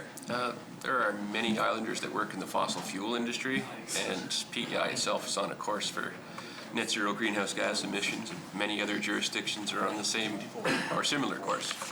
Is there a plan and associated funding intended to help train these workers as the world moves in a direction that will likely displace many of them? Sorry, what was the last part of that? Is there a plan to address the fact that many of these workers will be displaced as the world moves in that direction? We can bring that back. Summerside South Drive. I don't see much under lifelong learning grants, and I'm assuming is that where anything like that would fall? There's nothing under our department currently, no. No, we don't have anything currently in the budget for that. Summerside South Drive. Okay, so what you'll be bringing back is a plan to address this? I'm not quite sure what you're going to bring back if there's nothing. Mm-hmm. We can bring back whether there's a future plan. Okay. Summerside South Drive. And when could I expect to see that? Sure. In our name. We can try for tomorrow. Tomorrow? Very good. Thank you. You're welcome. Charlottetown Victoria Park. Chair, I just have one question. The minister and I had a conversation about the post-secondary institution sexual violence policy, and we were chatting about an incident that had happened at UPEI recently, and we talked about the potential of doing a review on what accommodations were made for that student. And not that I'm certainly not talking specifics here, but I know that since our conversation, there's been a couple of letters that have circulated. I'm wondering if that has sparked a bigger review of the act and the regulations. Thank you, Honourable Member, and yes, I did receive the letter, and we're still looking into some of the specific details on it, and I will be responding. But certainly, it's educated me, and I think that I most likely will be setting up a meeting with UPI here very soon. So I do appreciate you bringing that forward. Yeah. I'm good. Thank you. Shall section carry? Carried. Total post-secondary and continuing education, $104,474,100. Shall carry? Carried. Interministerial Women's Secretariat. Appropriations provided to support the functions of the Secretariat and the Advisory Council on the Status of Women. Administration, $5,100. Equipment, $1,300. Material supplies and services, $14,800. Salaries, $330,700. Travel and training, $15,600. Grants, $581,100. Total Interministerial Women's Secretariat, $948,600. Charlottetown Victoria Park. Thank you, Chair. I'm just wondering if you can explain the expansion on the salaries and grants.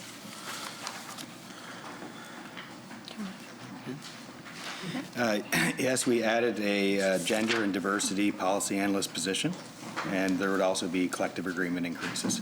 Charlottetown Victoria Park. Sorry, can you repeat the very last thing that you said? There would be increases related to the collective agreements, like economic increases. Thank Charlottetown you. Victoria Park. Sorry, Chair, I will get my No problem. earplug for next. I can add to that. Sure. Yeah, certainly. You had asked about the grants as well, the increase to it. So we've increased the grant to the Advisory Council on the Status of Women by $17,000, grants to food banks and women's shelters for the period poverty grant program, and additional $100,000 for the women's secretariat grants. Charlottetown Victoria Park. Thank you, Chair. And so with the period poverty grants program, I'm just wondering if we can expect any changes or enhancements to that program. We'll absolutely be reviewing it to make sure that it's in line with the needs of Islanders. So it'll be under continuous review, and absolutely, if there's any improvements to be made, we'll look at those. Charlottetown Victoria Park. One of the things that we've heard is, speaking specifically to students in schools, is that they still have to go ask for the products, and it's really embarrassing. So that's a barrier for them to access that. And so a recommendation I would have for you, Minister, would be to go and ask the schools to put them in a place and to educate students, because a lot of students don't even know that the program exists still. And it's a really great project, and I think that, you know, a lot more students would benefit from that if they knew about it, and if they didn't have to ask for the products, if they were somewhere public. And so, okay, so I'm just wondering where we are in the process of hiring, and I can't remember the exact title, but the gender-based analysis, gender and diversity person, I believe, is what you call them. Just wondering where we are in that process. Yes, we have hired someone, and they're in the position now. So. Charlottetown Victoria Park. Thank you, Chair. And so, is this one position or two positions? One position, yeah. Thank you, Charlottetown Chair. Victoria Park. Thank you. And how long would you say they've been in that position? How long have they been? Perhaps upward of 2 months, perhaps, maybe just over a month, for sure. Charlottetown Victoria Park. Okay, thank you, Chair. My last for this section would be so roughly 2 months, and the budget work started before that. So would you say that they had the opportunity to go through this budget with a fine-tooth comb and apply that analysis to this budget? We worked we worked very closely. I know the director worked very closely with finance with regards to the pre-budget consultations. I think that there's still some work to be done with regards to ensuring that we do that gender and diversity analysis on the budget itself. So I know that the new employee had done it on the federal budget, the one that was recently tabled, and they had gone through it with a fine-tooth comb, and I'll expect the exact same for the province. Charlottetown Victoria Park. I'm good, Chair. Thank you. Charlottetown Belvedere. Thank you, Chair. Following up on my colleague's questions regarding the period poverty grant program, is this the full extent of the investment into that, or is there funding coming from other departments, other areas of government as well? Because it's a $15,000 line item in here. At this point, it hasn't yet concluded a full year. I think we need to do a review of it. And I know earlier the honourable member from Charlottetown Victoria Park had posed an excellent question around just some uncertainty around where these items are. I was hopeful that our poster campaign would have helped to advise students as to where the items were located, but certainly we can improve that. And I think, again, that the program hasn't been running for a full year yet, so I hope to look at it and to make any necessary changes. Charlottetown Belvedere. Thank you. Yeah, so I'm looking at that there's a $15,000 allocation in the 21-22 budget. So I guess the question around that is $15,000, understanding that you don't have full data on it and that schools have been not necessarily open full over the last previous year, but we wanted to see those products available in both junior and high schools across the province. It just doesn't seem like a lot of money to be able to provide for that number of students, like 50% of the school population in all of the junior and high schools. And we have raised the issue about accessibility for those products a number of times previously. It is absolutely, it remains a barrier, so it's a bit worrying that we're going to assess the need based on if the products weren't available, then they're not going to get used. So I'm really concerned that we may interpret that as meaning that people don't want them or need them, when actually the opposite is the case. So I'm just I'm hoping, Minister, that is the minimum commitment that would be made in this financial year, because I just don't think it's enough money, to be honest. That's about the equivalent of what we raise just through community fundraising, and it's not sort of allowing for that to roll out across all of the schools. So the schools pay for the products through their operating budgets, and this $15,000 is to cover the products within our food banks and women's shelters. So the schools are all paying, and I can assure you that if there's any shortages, we'll make sure that they are made available. And like I said, if there's any concerns around availability and perhaps some miscommunications, I'm looking to do a full review of it, and I want to make sure that all students have access to these products. Charlottetown Belvedere. Thank you for that clarification, Minister. That's really helpful. I was really concerned about the number. I guess the other follow-up on that is, did the schools' operating budgets increase to allow for that cost being downloaded onto the schools? We can get that back to you. Yeah. Charlottetown Belvedere. Thank you, Minister. I'd appreciate that. I just know that, I just got a fundraising notice from my school this morning for, how they've had to pivot to find a new way to fundraise in COVID times, and then the list of all the things they fundraise for. Yeah. And it's just it's so difficult for parents and communities to have to fundraise for school supplies and breakfast programs, and and then we add in, I can hear already people coming back saying, why should we have to fundraise for that thing too? So it is a concern that it's this is about security and dignity, but all the other things are as well. So no, I appreciate you being able to follow up on that, Minister. Chair, if I may, another question. When I look at the grants, and I know you have the big grant line item, which is for the competitive grants that go out through IWS every year, but then you also have the operating grants that go out. Last year, correct me if I'm wrong, but there was some one-off grants that were done to help organizations because of COVID. Is that correct? Things like the Sierra Club, for example, or Family Violence Prevention Services? Yes, we had increased our grants last year, absolutely, as a result of COVID, and I worked with my colleague as well on various grants through economic growth, and tourism. Charlottetown Belvedere. That's great, thank you. So the recurring operating grant line items are the four for our four core organizations. So that's East Prince Women's Information, Justice Options, Coalition for Women in Government, and Women's Network. I remember when these were announced by the former minister, and it was coming from a lot of pressure to see. But Minister, $20,000 a year is a pretty small core operating grant. I think you would agree that pays a fraction of a salary or a fraction of the operating overhead. Is there any intent to review that and look at potentially increasing those core operating grants? Yeah, absolutely. I think these organizations do incredible work, and I'd love to support them as much as we can. And I think, I've heard from these organizations that they're really grateful for the $20,000 that we have provided, but absolutely, it's an area that we can seek to improve. But I am really pleased to see the additional Women's Secretariat grants. The fact that we've doubled them this year, it's pretty incredible. So I'm really hopeful to see organizations and apply for the additional dollars. Charlottetown Belvedere.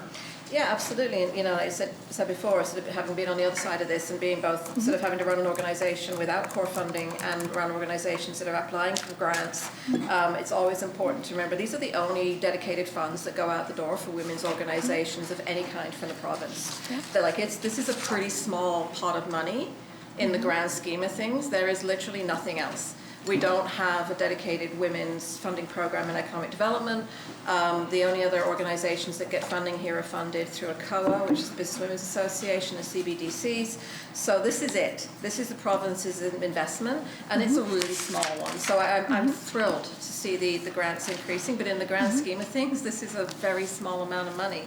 The other piece around it is that Women's Secretariat grants are project-based grants.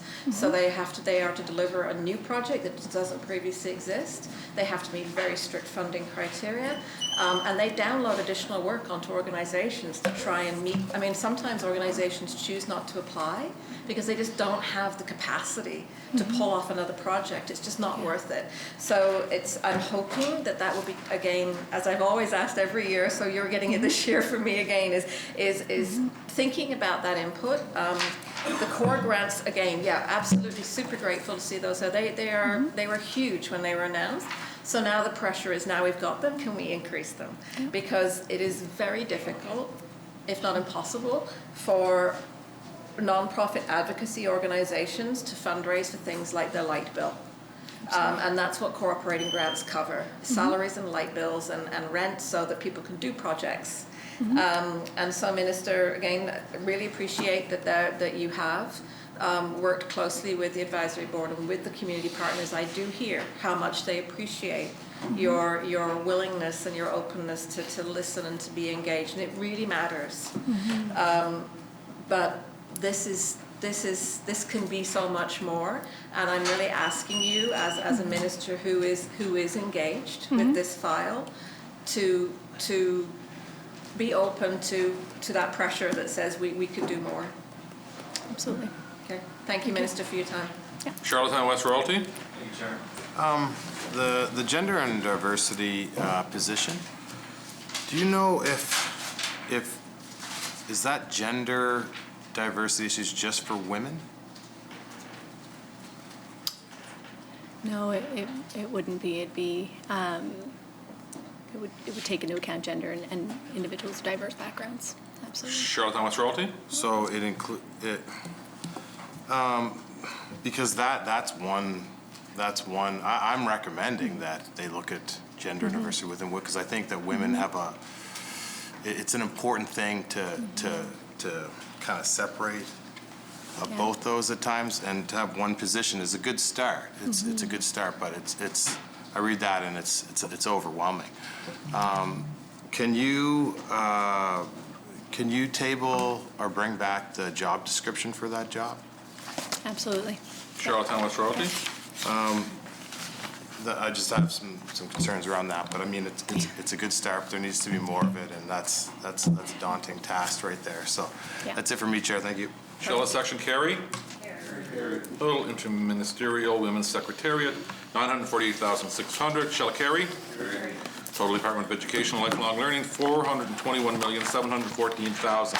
Shall carry.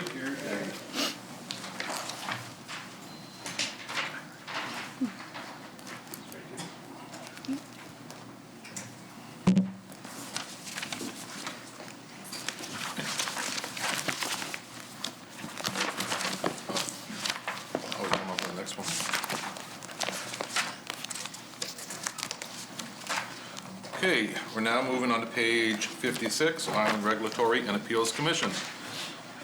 Island Regulatory and Appeals Commission, general appropriations provided primarily to cover costs related to the Land and Property Division of the Island Regulatory and Appeals Commission. Operating grant, $1,600,300. Total general, $1,600,300. Charlottetown Belvedere. Thank you, Chair. I note the general operating grant is increasing, which is good. But we had heard during the committee that I think it was CEO or Scott McKenzie at that time said there was no need for any more government support. So could you advise what the increase for the operating grant is for? Well, I can't comment on the discussion that you had with the CEO, but we did work with IRAC around third quarter, and they were having some cost pressures, so we worked with finance to provide extra funding. Charlottetown Belvedere. That's great to hear, because absolutely, I'm not surprised there's pressure on them given a number of different files that have been made around IRAC. Obviously, residential property is one of them, and obviously the land files and so on. Have they put in requests for additional staff to assist with some of those pressures as part of their funding ask? I can't recall specifically if it was for extra staff, but they did provide us budgetary information, which led to the $1.4 million being increased to the $1.6 million. Charlottetown Belvedere. So you were able to advise what the budgetary information is that they provided you to ask for that increase? It would have been a presentation. I don't have it with me in particular, but we were able to meet some of their pressures just as we did this year. Charlottetown Belvedere. Okay, it's just, obviously we're reviewing the budget, so I'd hope that you would have the information as to why the budget has increased when we're being asked to vote on increasing the budget. So it is a valid question, I think, within a budgetary discussion and estimates. So I'm really, like I said, I'm pleased to see that they're increasing because we are hearing that they're under pressure. So I'm just really surprised that you're not able to answer why the budget has increased. It's not a policy question, it's a budget question. Yeah, this is a grant to that organization, and we could bring some information back regarding specifically what those pressures were. Charlottetown Belvedere. Thank you. I'd really appreciate that. Has there been any discussion about the progress on the Residential Tenancy Act, which falls under this portfolio? I know the Minister of Social Development and Housing has been discussing sort of centralising that, and obviously we're moving into a time when we're going to be wanting to meet and consult on that legislation. Should we be doing that with you, Minister, or is that going to be moved over? And if so, will we see that come forward this fall? Yes, it'll be moved over. We're still formalizing that, but it will be moved over. Charlottetown Belvedere. Okay, thank you for that. I appreciate that clarification. I'm hopeful that we will be able to kind of coordinate that so we can keep it moving forward. Has there been any discussion, Chair, if you may, has there been any discussion about providing financial support for a rental registry to be managed through IRAC, or is that something that may be in the budget submission? So the Department of Social Development and Housing is still undergoing a review of whether something like that would be a fit on Prince Edward Island. So I think those questions should likely be directed to him, as he would know some of the more finer details around it. Okay. Charlottetown Belvedere. Thank you, and I appreciate again the clarification. I guess with IRAC, and I appreciate the fact that it is that kind of arm's length, and so the ministerial responsibility kind of sits in this really odd space, and that it is really challenging for that. Is there kind of do you get regular updates from IRAC on sort of what files they're handling in, or sort of issues or concerns that are coming up in terms of things like trends? Is that something that you get as the minister? No, I do not. No. Charlottetown Belvedere. Okay, no, I'm good. Thank you very much. Thank you. Shall the section carry? Total Law and Regulatory and Appeals Commission, $1,600,300. Shall it carry? Carry.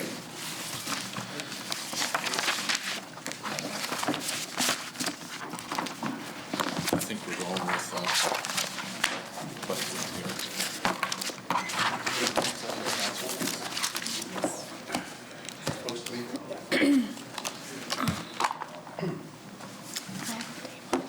Pardon?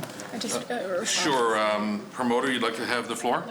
Sure. I have some responses to questions that were asked when we were last on the floor that I'd like to provide to the House. Awesome. Yeah, table. Okay. Yeah. Thank you. Great. Okay, thanks.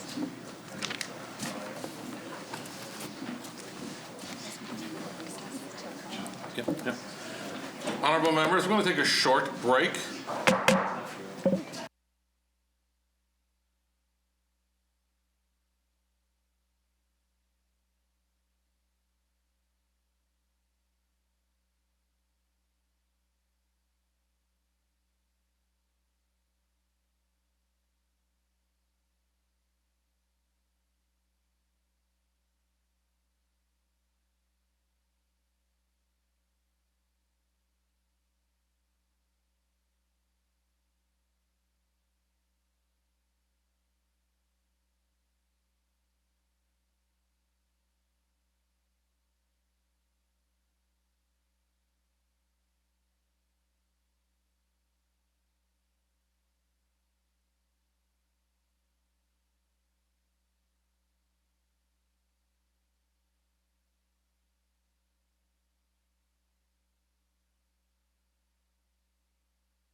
in session. We are on page 70, Executive Council.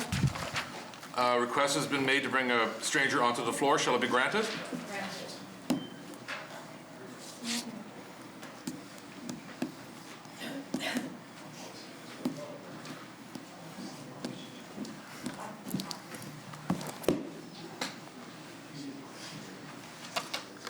Karen?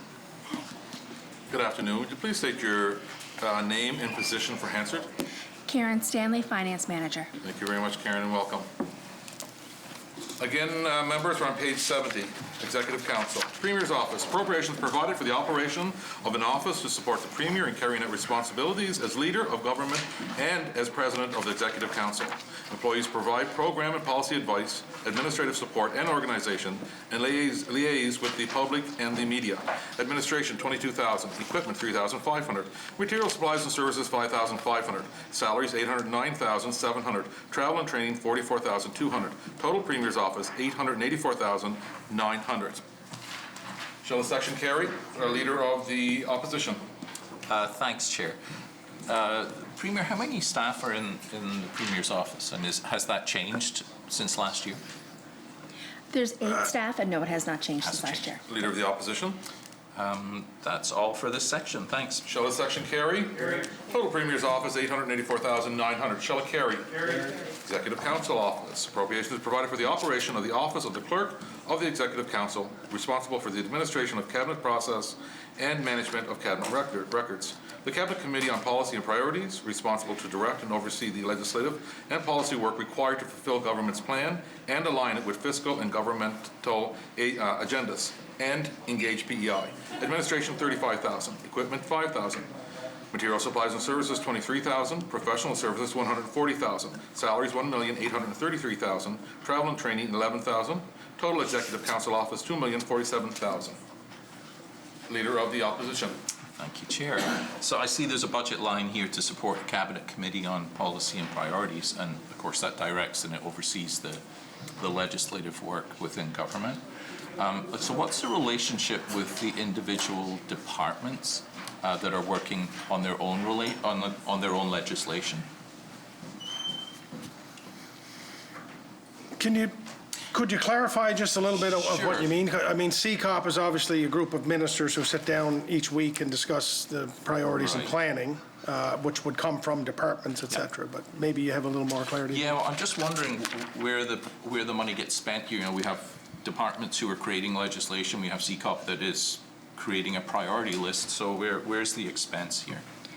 The expense would be for some administrative staff to help when things come in and they're being reviewed, making sure that they actually meet the criteria, kind of almost not pre-screening, but to go through the legislative stuff before the CCOP actually sees it, to make sure that any obviously glaring things are missing, to work with departments to make sure that they're meeting all the requirements.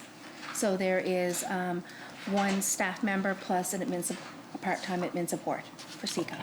Leader of the Opposition. Thanks. And those positions are dedicated entirely to doing the work you just described, are they? No, there's actually, I guess you would say, there's a person who has a couple of people who have a variety of duties, and so they would make up, I would say, probably a 1 FTE, but split over a couple of people. Right. Sure. Leader of the Opposition. Thanks, Chair. So can you explain what the engaged PEI process for appointing members of the public to the agencies, boards, and commissions, how that works? I would have to take that back to you. Yeah, and I generally could, but essentially Engage PEI is a collection of people who are interested, islanders, to participate in boards and agencies, et cetera. They make it known what their interests are, if they have any specific, and then as we go to fill out boards and agencies, we pull from those lists. And I would say, and I think we've talked about this in here before, that it's becoming more challenging to get individuals across PEI to sit on a lot of these boards and agencies. Yes. Leader of the Opposition. Yeah, I agree with you, and that's an unfortunate thing because they carry out a really important function for next to nothing essentially. Yeah, exactly. It's largely volunteer work. But I mean, one of the things that, and maybe this is part of the reason why it's becoming more difficult to get people to sign on here, is that there's a conflict of interest form that has to be very appropriately signed by people who assume those positions. But and I can't remember what the statistics are, but it's only a very small percentage of people who actually sit in those boards and commissions that actually have signed those conflict of interest forms, and I'm wondering why that is and what we're going to do to change that. Yeah, I probably, if Karen didn't have I would need to find out a little bit more about it, to be totally honest. I don't know why that is or what the process is, but I can try to bring as much back as I can on that. But I do think you're right. It's probably a bit of a challenge for a variety of reasons, and that could be one of them. Yeah. Leader of the Opposition. Thanks, Chair. So what role does Executive Council play in these appointments to ABCs? I can only speak for my time in there, but essentially, as these agencies are filled out, it comes to Executive Council, and we are asked to approve them. And the only ones that we have sent back in our time are ones that did not have gender equality or whatever. So normally, we would just take them and say, we would approve it based on the process to get to there. But for the only ones that we've ever sent back have been, there's not enough gender equality on the, yeah. Leader of the Opposition.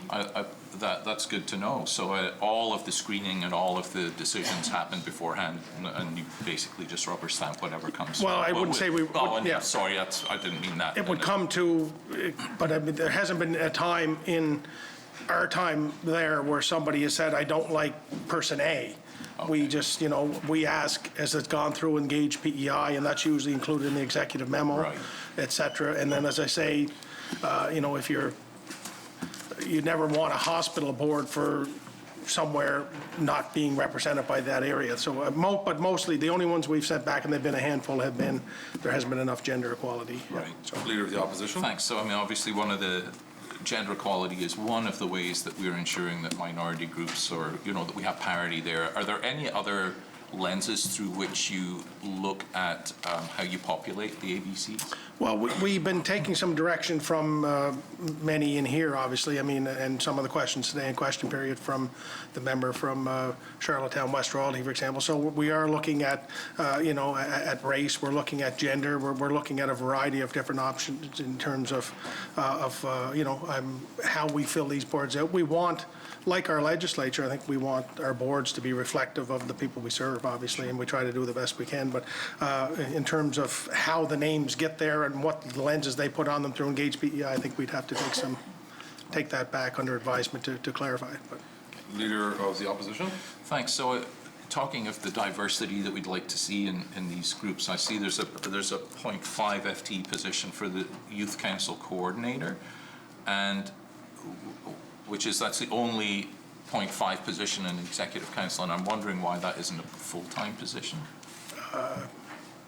Karen?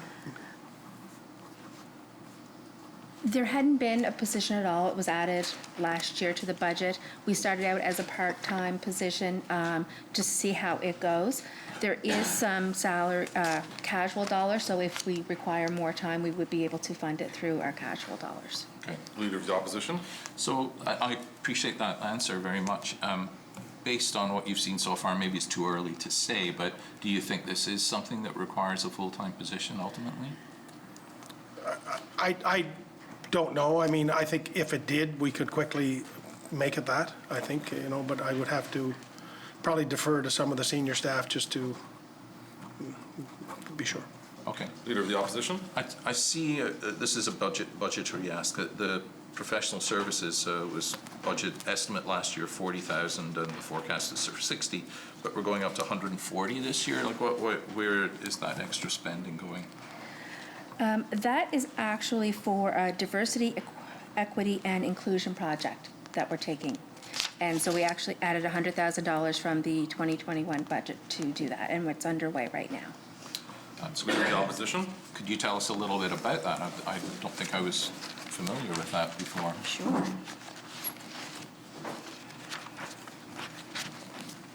I'm thrilled that it's happening, by the way. Just like to know more. Sorry, I just have to flip a few pages.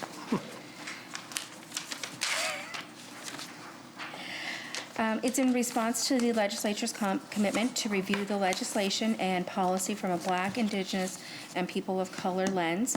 The People's Counseling Clinic has been engaged to assist with reviewing government programming to address any systematic racism issues. Leader of the Opposition. That's certainly timely, given the questions from Charlottetown West Royalty this morning. So that's great to know. Going back to the youth representatives, how many meetings do you expect that the Youth Council is going to have in this calendar year? Like, what's the typical number that they would We have? actually had one on Saturday. Yeah, so I want to say quarterly, but we can verify that. But a really good group. It was excellent conversation. It was supposed to take an hour and took 3 hours. It was fantastic. So yeah, it was wonderful.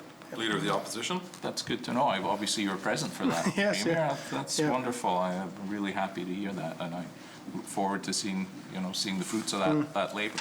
And the voice of youth, of course, has been sort of fairly conspicuously absent from planning and programming during the pandemic. As you know, I understand how that can make it difficult. But we had the formation of the Child and Youth Table, and I'm wanting to make sure that their interests are represented all across government. So are they now becoming involved in decision-making in government, the group that you met with? It was quite ironic that you asked, because a big part of the conversation was, as only youth could speak to, to an issue like this, is that not anyone around the table is interested in just being there as a token member.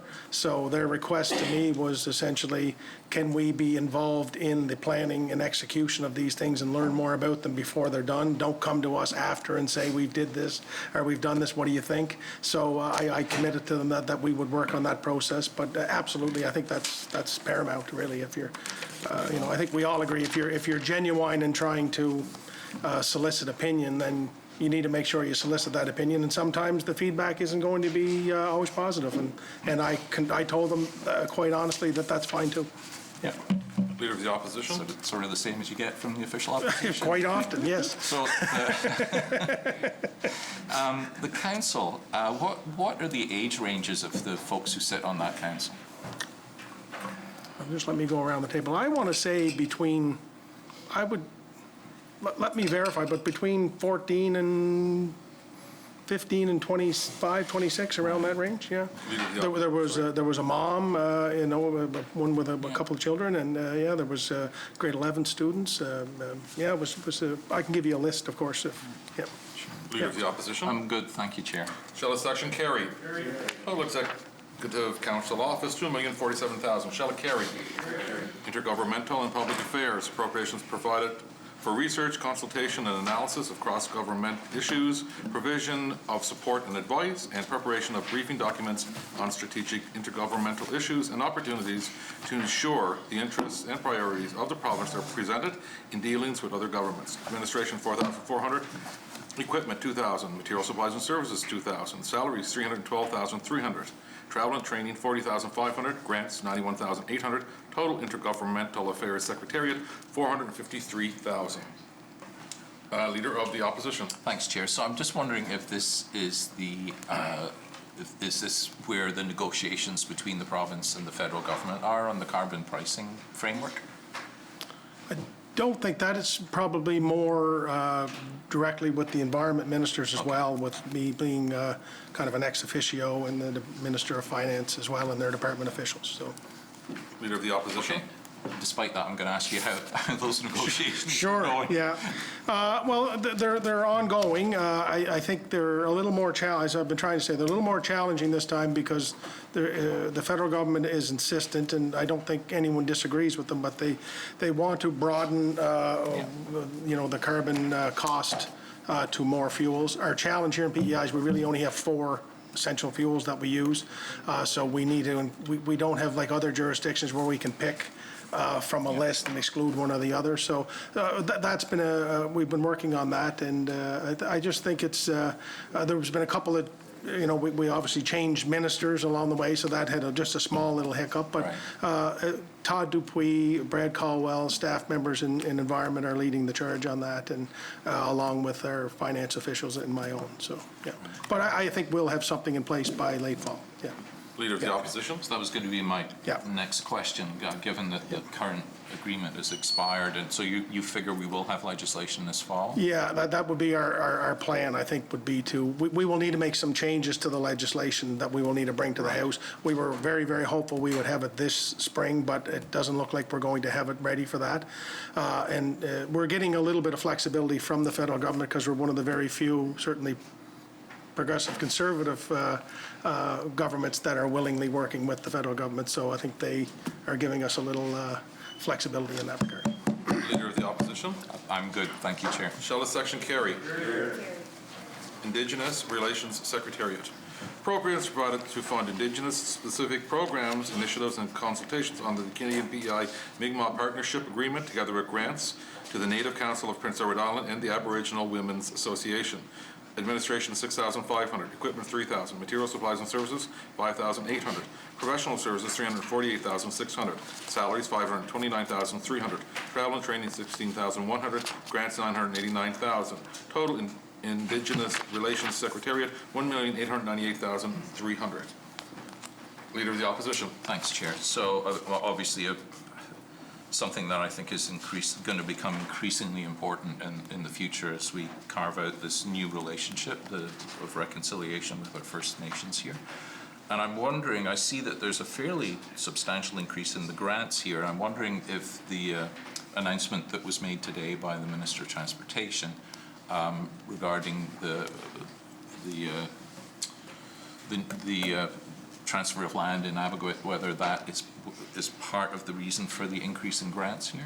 Karen, well, that was only, that's a $1 transaction, that Right. one. So, but I think that there's a specified increase here that Karen will share. Yeah. So the increase is actually related to funding under the Aboriginal Framework Agreement. And it's actually funding to Elnaway to help create wealth within the communities. So it has nothing to do with the announcement yesterday. Yeah. Okay. Leader of the Opposition. Thanks. So I spoke in response to the Minister's statement just a little while ago about the really powerful school program that was done in Summerside. That was done by student teacher Julie Pelsier-Lush was there as well, but it was done over a period of time. Now I recognize how crunched the time for new curriculum is in the school boards, but I'm wondering whether there's any communication between this Indigenous Relations Secretariat and the Department of Education about, I mean, given how powerful that was and how I believe how important that could be for Indigenous relations, whether there's any move to talk about expanding that from just a once-off thing in one school to actually incorporating it in the curriculum? Yeah, I would say two things to that. Number one, last year, around this time during Aboriginal Awareness Week, we committed to language training and incorporation into the school system of the Mi'kmaq language. So that is one component that we're working on. And at our youth council on Saturday, one of our members is a young Mi'kmaq, and we talked a lot about the John A. Macdonald statue, and we talked a lot about and he said that we're at a perfect teaching moment in our history. So let's not miss this opportunity. Let's not try to pretend it's not there, and let's work through our curriculum. Let's work through all of these aspects. So I think, yes, I think that's where this needs to go. Whether or not that's directly involved in this particular budget item, I don't know, but I think that's where the whole conversation of integration into our of that Mi'kmaq culture into our everyday history, not just for our Mi'kmaq students, for all of us, right? Yeah. 100%. Leader of the Opposition. I really appreciate that answer, Premier, and I would encourage that dialogue to continue, because I think it's such a powerful way that we can teach the next generation so that things improve. Yeah. Is the Secretariat doing any work on moderate livelihood fishing? I understand that's a federal issue, but Are there any discussions going on between the Secretariat and the Indigenous community here? Not to my knowledge. As I sort of answered some questions earlier in the session with you, is that in my conversations with the two First Nations, they have asked us to respect the fact that this is a nation to national government negotiation and discussion. I have offered to, I'm here to help if you need me to help, whatever role I can play, and that's, the safe, secure fishery for anyone who's involved in it. But there wouldn't be any direct negotiation, to my knowledge, through this on that. Leader of the Opposition? That's good. I'm good. Thank you, Chair. Shall the section carry? Acadian and Francophone Affairs Secretariat. Appropriations provided for the coordination of measures relating to the implementation of the French Language Services Act within the provincial government, including support to departmental French services coordinators, coordination of several bilateral agreements, provisions of translation services, administrative support to the Acadian and Francophone Community Advisory Committee, and several other initiatives concerning the promotion of the French language. Administration $8,500, equipment $4,200, material supplies and services $9,000, professional services $240,900, salary $723,800, travel and training $18,100, grants $11,600, total Acadian and Francophone Affairs Secretariat $1,016,100. Leader of the Opposition. Thanks, Chair.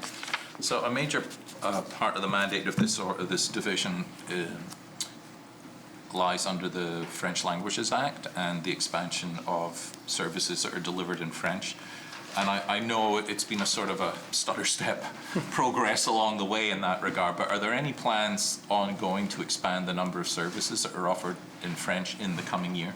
Yeah, I had a meeting, I'm going to say late winter, where the next phases of the French Services Act and what's on the agenda.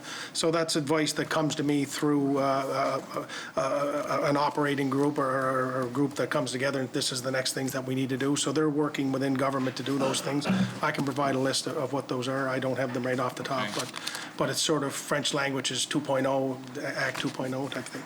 Leader of the Opposition. Thank you, Chair. And I should, if you'll indulge me, can I ask one question related to the previous, Sure. Thing that we just passed, and that's there were some road signs included in Indigenous names. I was sparked by this thought of French culture. Are we planning on expanding the number of road signs with Indigenous names across the province? Request that came to us from Ulnaway leading up to Aboriginal Awareness Week, which I think is the third week of May this year. So they want to expand to another 10 or 15, I believe. But I think we committed to them last year that we would envision this being every road sign across PEI, that, when you come into a community or to a river, to have that as well. And it's been tremendously popular and very informative for everybody. So yeah, it will expand again this year. Leader of the Opposition.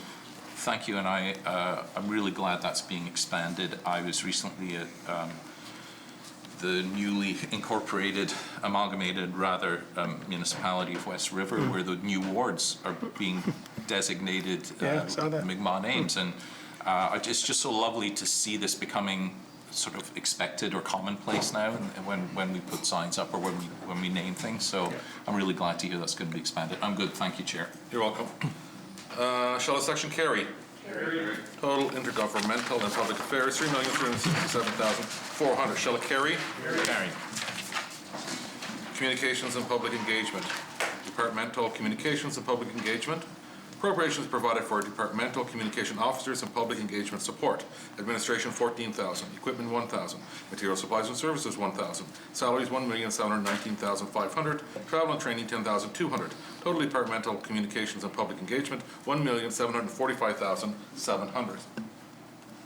Leader of the Opposition. Thanks. So, communications happens in all kinds of different ways, and some parts of our community can be reached through newspapers, for example, but for youth, that's not necessarily where they're going to go to receive or be informed about government policies or government action. So I'm wondering whether government is working to ensure that we are communicating in a manner that is appropriate for youth. Karen might have any breakdown of sort of some of our more regular communication opportunities, but I think that is something we are focused on. I think the old saying, hunt where the ducks are, is sort of, I think, important in this regard. I think when it comes to youth, there are new and innovative ways to do that. I'm not an expert at it, I'll be the first to say.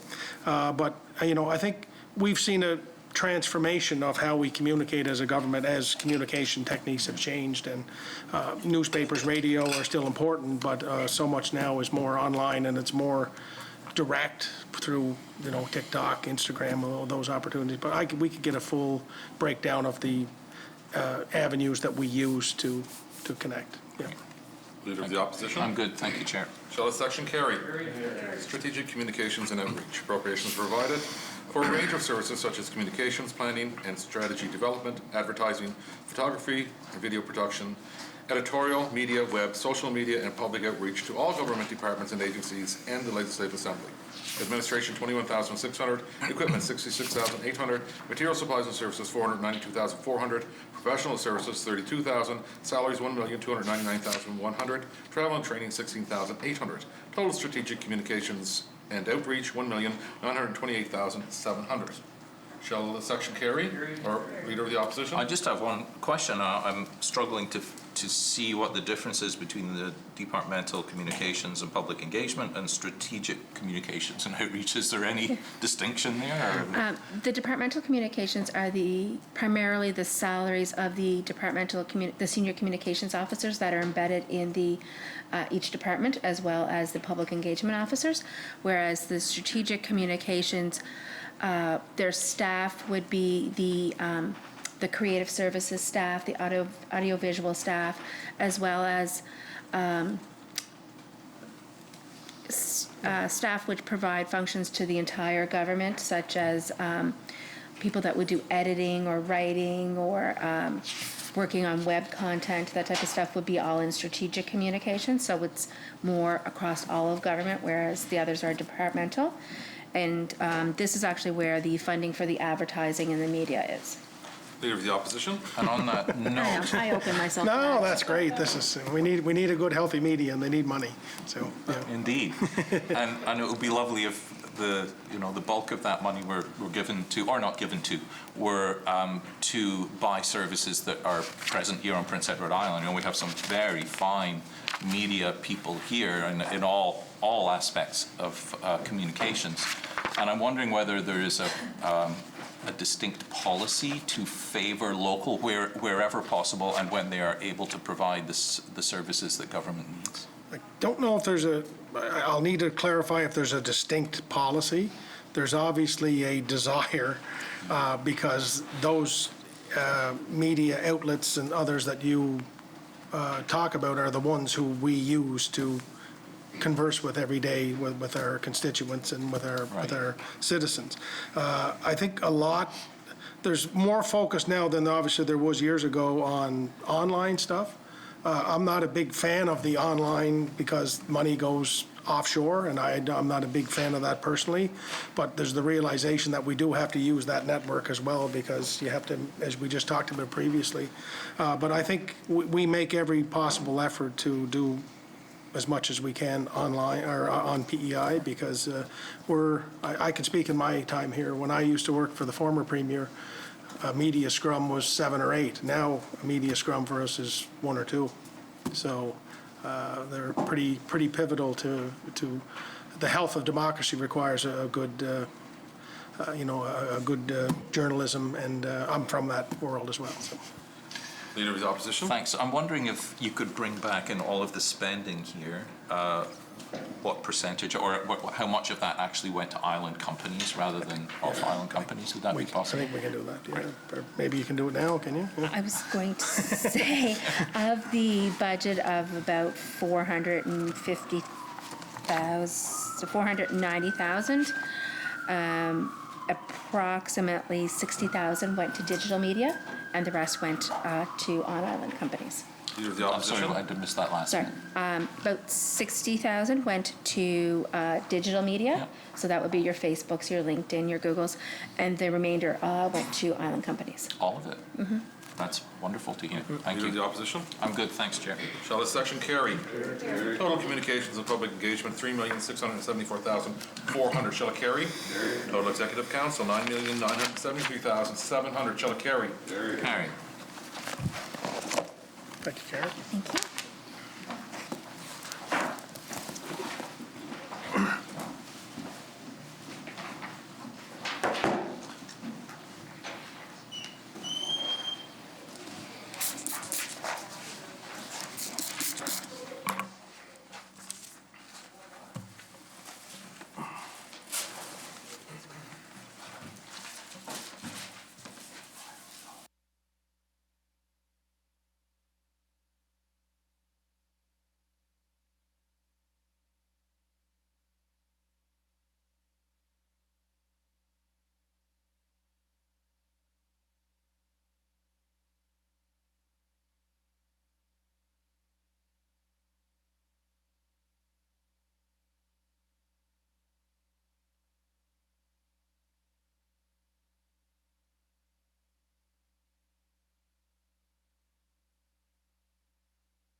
On to the Department of Environment, Energy and Climate Action.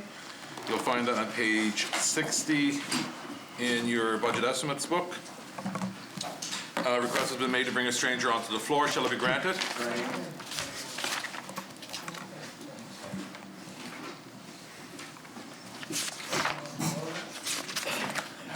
He's all right.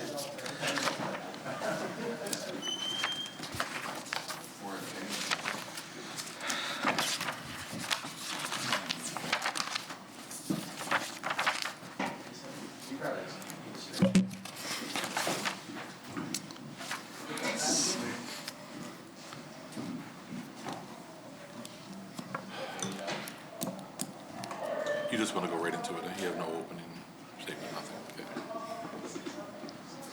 No. Who's coming to the floor? Michele. Okay. She is here. Yeah, think so. Nobody outside?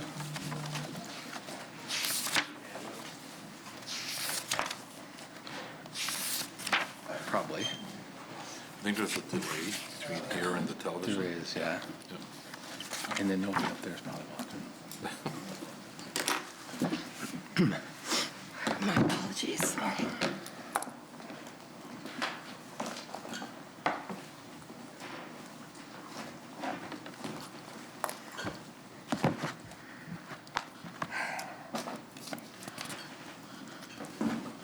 Good afternoon and welcome. Would you please state your name and position for answers?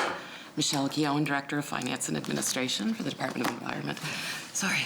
Thank you very much, Michele. Welcome. No worries. Corporate Services.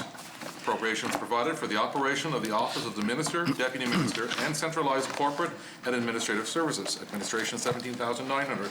Equipment, $6,500. Material supplies and services, $8,000. Professional services, $10,000. Salaries, $467,900. Travel and training, $28,400. Total corporate services, $538,700. Shall the section carry? Total corporate services, $538,700. Shall it carry? Forest, Fish, and Wildlife Division Management. Appropriations provided for the management of the Forest, Fish, and Wildlife Division, as well as the financial support to community-based organizations through the Watershed Management Fund. Administration, $22,700. Equipment, $3,000. Material supplies and services, $3,700. Salaries, $532,600. Travel and training, $19,800. Grants, $1,700,000. Total division management, $2,281,800. Question. Summerside, Wilmot. Thank you, Chair. I was happy to see that the $250,000 for watershed groups was here again this year, Minister. That's good news. And I just had a few questions for you about it. I was wondering, first of all, if this additional money is going to be awarded through the traditional funding model that the Watershed Alliance has created through the watershed funding rubric, or if this is going to be for particular activities. No, it would be the same as last year. Summerside Wilmot. Thank you, Chair. And I was curious, Minister, I've talked to a number of watershed groups who were curious if you actually need to be a member of the Watershed Alliance in order to access this funding. Well, that's a good question. Depends, I guess, who you ask in my department. I would say no, but at the same time, I recognize the value of the work that the Watershed Alliance does do. So I know there's some issues brewing there, and I'd like to kind of get to the bottom of them and get them sorted out. But in the interim, you know, everybody's going to be funded. But the long term, we need to find the solution where everybody's happy. So I think that's kind of where I'm viewing it from. Summerside Wilmot. Thank you, Chair. And I agree. I think we all recognize the value of the Watershed Alliance. There's no question about that. And then separate to that, we recognize the value to an individual community that a watershed group brings, separate to whether or not they are members of that alliance. So I'm just curious if you would have advice if there was an organization that was not a member of the Watershed Alliance for any reason. What do they need to do, or what process do they follow to make sure they are not left without funding this year? So is this one that's currently a member or just a brand new group? As I understand it, one that is currently not a member. Okay, they should reach out to us and have a discussion, because I don't want to get too far into promising people money for projects in watersheds and that somebody else may be already doing or may fall under somebody else's mandate. But I mean, that said, we're super excited to have people want to do this, and as you know, many of these people just volunteer. It's not the funding helps them hire some staff, but there's so many people who just do this because they love it. So we don't want to chase anybody away who's interested in enhancement of their watershed.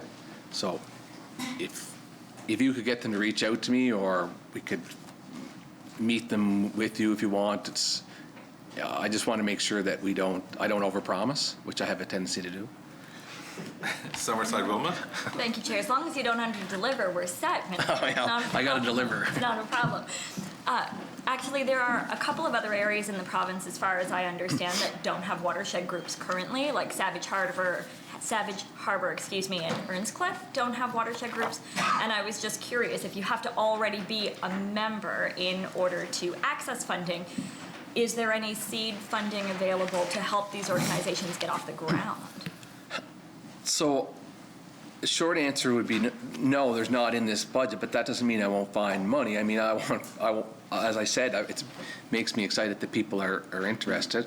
I'm trying to picture where the water runs in Earnscliffe besides all around it, but I'd be super interested in those groups if they want to get something off the ground, that we would help them one way or another. So there's no money in the budget for it, but we'll find it. We'll make accommodations to make that work. Summerside Wilmot. Thank you, Chair. So the short answer on that is the watershed funding formula as it currently exists is how you will be allocating these dollars, but other groups are not going to do without. Right. Summerside Wilmot. Thank you, Chair. That's important, and a distinction that I'm sure those groups will really appreciate, Minister. I suppose that when I look through the budget briefing book on this, sorry, I feel like I'm interrupting something. Yeah, Sorry. When I look through the budget briefing book on this, money seems to have been allocated for all of the former groups that were in the Watershed Alliance. Will those dollars be redistributed if, for example, Richmond Bay continues with their plan to not be a member of the Watershed Alliance? No, I think I've committed to you already that I will fund them. Long term, we want them to be a part of the alliance, and we need to make it work. So, I mean, it's complicated for me right now. I don't have a whole lot of time to commit to trying to meet with groups because I'm here. But, you know, after the House closes, I'd like to sort this out and see if we can make a plan that works for everybody. So that said, the work that they do is important, so we want to acknowledge that. We wouldn't be looking at taking any money away, but we need to sort out we need a better solution. We don't need everybody walking away and then having it all individual groups again, because this is a much better model than the old one. Summerside Wilmot. Thank you, Chair. I agree. The Watershed Alliance brings a lot of value, and also the watershed groups do individually. So that's a good answer. I appreciate that, Minister. I understand that this is the second year for the PEI Agri-Watershed Alliance. Is that correct? I think Probably. it's correct, Minister. Yep. I was just wondering if you could give me an update on how that relationship has been going. I'll have to take that back. I haven't even met with them, to be honest, so I've been invited to go up and see what they do post-legislature, and I'm going to go see, so I'll get that answer for you. Somerset Wilmot? Thank you, Chair. That's fair. We've been keeping you here since February, so I understand. It was cold when we you might came not have here. had a great amount of time to do that, but I'd be really interested, Minister, to find out what sort of topics the groups are working on, if we're going to see any sort of a report. I don't know if you already know the answer to that. No, that's fair. Do you expect that the information that comes back will be something that the public will have the opportunity to look at some point? Is that? Well, if there's a report, yeah, I'll share it. I mean, I'll find out what they're going to come back with and what has come back so far, but I'll gladly share it. Somerset Wilmot? Thank you, Chair. Is this the section where I could ask about the sustainable forestry project that's being done in partnership with First Nation communities? Sure. Somerset Wilmot? Do you know anything with this, Michele? Yeah, there's $50,000 in the budget for that this year. Okay, Somerset Wilmot? Thank you, Chair. $50,000 didn't seem like a lot of money for this project. I was just wondering if you could tell me a bit about what the vision is for this. Because it's a new program, I don't have a lot of information other than it's to support the development and sustainability of forestry programs and to enhance forested lands as habitat for wildlife and provide sustainable sources of revenue for the First Nations communities. I just don't have a lot of information on what the program is going to look like. It may be, we can bring it back if you like. Somerset Wilmot? Thank you, Chair. Yeah, I'd be really interested in seeing information come back on that. I think it sounds like a great idea. It does sound like a really small amount of money to get it off the ground. So I was just wondering what sort of objectives we had for this and whether or not that feels like an adequate funding level for the first year. But I'll look forward to that information coming back. Is this the right section to ask about the Land Protection Fund?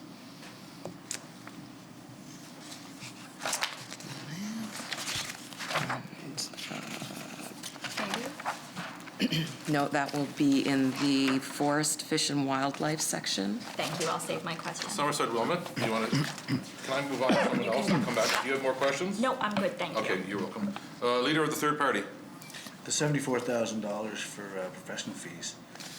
Explain that one, or was that already asked? I'll let Michele answer it.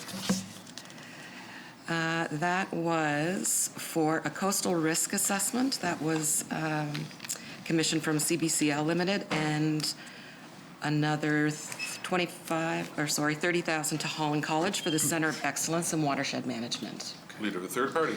Thanks, Chair. I see that the grant allocation's gone up by quite a bit, which is great. What's the criteria in obtaining some of this new grant money? Like, I know there's bigger watersheds and smaller watersheds. Is it based on percentage of the watershed, or like how is this grant money distributed? Like, is it based by project, or?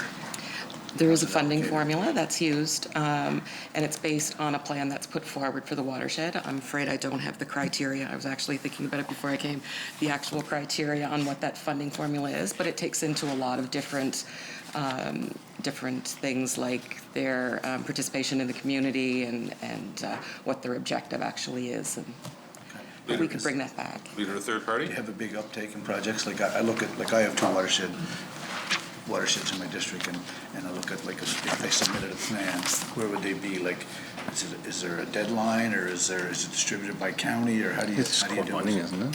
Yeah, there is some core funding, so everyone will get the same allocation that they got last year.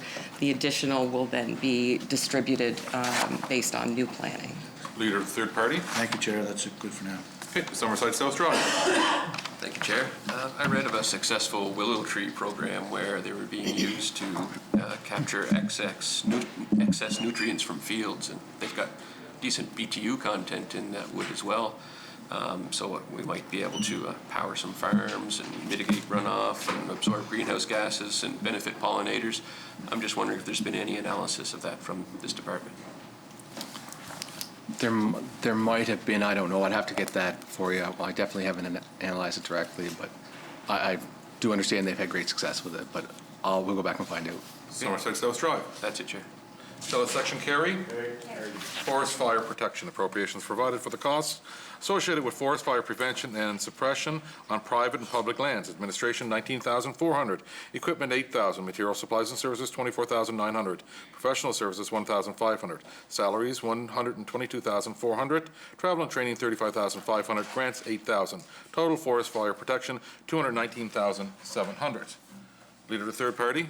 There's quite a jump there, about $30,000 for spending for materials. Did you have to get something new? Did you just get a new fire truck for one of the districts that you put the fire trucks in? Or? I know there's a new fire truck, but I don't know if it falls into this one. No, that's capital budget. Yeah. Leader of the third party. So what was that 30,000 before? The 30,000 was related to forest fire response here on the island. Leader of the third party. There was an increase in forest fires? Over the summer, yes. Yes. Thanks. Last summer. Good. O'Leary Inverness.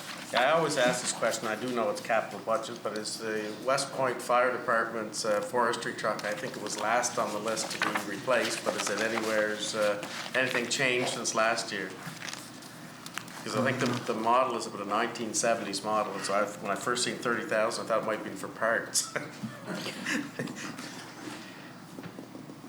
I don't see it on my list. Do you have that? Sorry, which fire truck was it? For West Prince? West Point. West Point. I'll have to find that out. Yeah, I don't have that app. O'Leary Inverness. That's fine, thanks. Okay, shall this section carry? Production development. Appropriations provided for the production of trees and shrubs, forest management on private and public forest lands, carbon capture, watershed enhancement, and local landscape nurseries, as well as the tree improvement seed production program. Administration, $45,400. Equipment, $12,000. Material supplies and services, $274,500. Professional services, $15,500. Salaries, $801,700. Travel and training, $18,500. Grants, $274,600. Total production development, $1,442,200. Leader of the opposition. There was no grant money in 2021. What's the reason for that? So this section is where we have the grants for the reforestation program under the Low Carbon Economy Fund. So all of the spending was actually done in field services. So this we just had the budget there, but the spending happened elsewhere. Okay. Leader of the third party. In the honorable members, in their platform, they were talking about planting 1,000 trees. Million? Forest. Where are we at along with that? Have you met your target? Yeah, we planted 1 million last year. We will this year, but I talked about it last week in the House where we need to get greenhouse more than we need to grow more of them because there's land that we want to return to forest. And we want to look at our programs for when people cut so that we ensure there's trees there to Leader of the opposition. Have you done any work on the forest that you do own, that the government owns, as far as going in and cleaning up debris so the trees will grow better and things like that? Has been anything that done in the last little while? I don't know where we are with that, but I know that we talked in the House last week about looking at our entire forest policy as a whole and seeing how we can better serve islanders, both landowners and islanders at large to reach our carbon targets by use of our forests. So I think it's important that we do have a good strategy for that and a sustainable harvest. And then, what happens to the rest of it and how do we make it so that you can make money off that by not cutting it as well? Leader of the third party. Yeah, I was talking to somebody just the other day, and they said like when these areas aren't cleared out, so there's some growth, like the tree stops growing because they just don't get enough nutrients. So if it's cleared out, then the tree will start growing back again. So it's just important that those areas get looked after. Like I know, from what I've been told, a lot of them haven't been looked after, like the plantations that the government has planted over the years. There hasn't been anyone in for a number of years to kind of clear this out. Yeah, so what I'll do is I'll get you what we have, but I'll be in a better position next year to answer this question more appropriately, because we're going to go through a process where we look at our policies and we make them stronger in the exact manner you're talking about. Thank you, Chair. You're welcome. Summerside Wilmot. So I'm really interested in this section. I am glad that we have met the target of planting 1 million trees. I've heard you say in the House that you are ambitious of trying to double that. And when we're talking about climate action, I'm so interested in knowing that we have measurables and we know what impacts we're going to have on things. Do you have a sense, or does anyone in your department have a sense on what amount of acres 1 million trees or 2 million trees is going to reforest? Like, 1 million sounds like a lot of trees, but... Yeah, somebody would. I'm not sure that I do unless Michele does. Yeah, I believe I read that somewhere.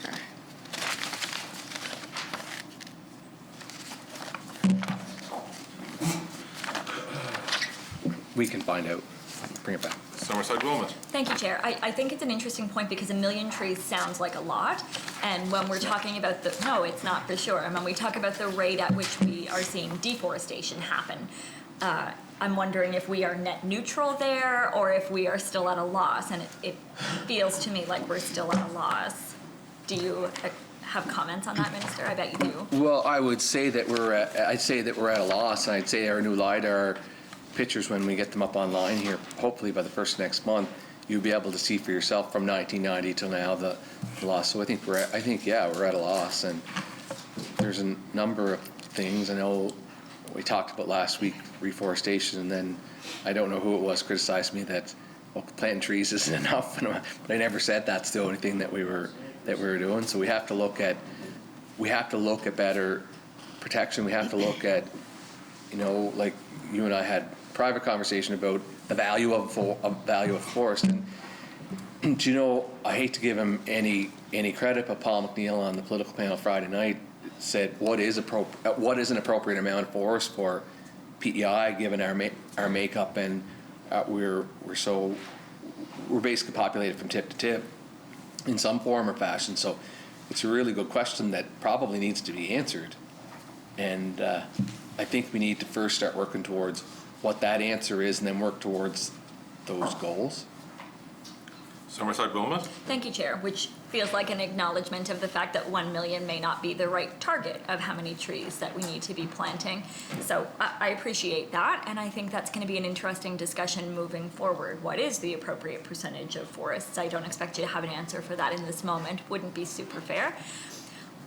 In regards to the types of trees that we're planting, Minister, would you say that they are best suited to the climate scenarios that are anticipated for PEI in the future? Wow, that's a great question. I'll get the answer for, but I mean we're basically, a lot of our forestation is the mixed Acadian, so it's kind of our native forest that we're looking at. But that would probably bring quite a discussion amongst the people in that industry of their thoughts. But it's definitely worth asking. I think it's a good question. I cannot give you a good answer. Summerside Wilmot. Thank you, Chair. I almost called you Speaker. Thank you, Speaker. Chair? Oh my goodness. It's a fair answer. So I'm very curious if you have a sense of how much carbon we are actually sequestering with the carbon capture tree planting program. The tree planting program? Yeah. Well, it wouldn't be a lot right now because they're only tiny. So it's what are the goals that we're kind of working towards. And I mean, back to one of your earlier comments about whether or not 1 million's enough. Like, I think for a long time we were just doing stuff, and and it's not that the intentions weren't good, and it's not that the amount wasn't good, but we have to, this last little stretch here with the results of the LiDAR has kind of given me that sense of we need to have way better information for what we want, because we can just plant, but if we don't have policies in place to help them grow to the level of maturity that they need to grow to be of value to us as a carbon sink, then we're wasting our time and money right now. So these are the things that we are going to try to overcome in the next 6 months, where we're going to try to have better policy. We're hopefully be able to answer that question, how much is enough, and how do we meet those targets? Like, quite frankly, I'd plant 10 million trees if that's what it took to meet our goals, but we don't really have any goals right now, and we have to make sure, we just don't have the proper goals in place to make those determinations. And I think it's super important now because we're in the final stages of building this 20-year plan, so we have to know definitively what it is we're trying to accomplish, because it's not a plan if you don't know where you're going.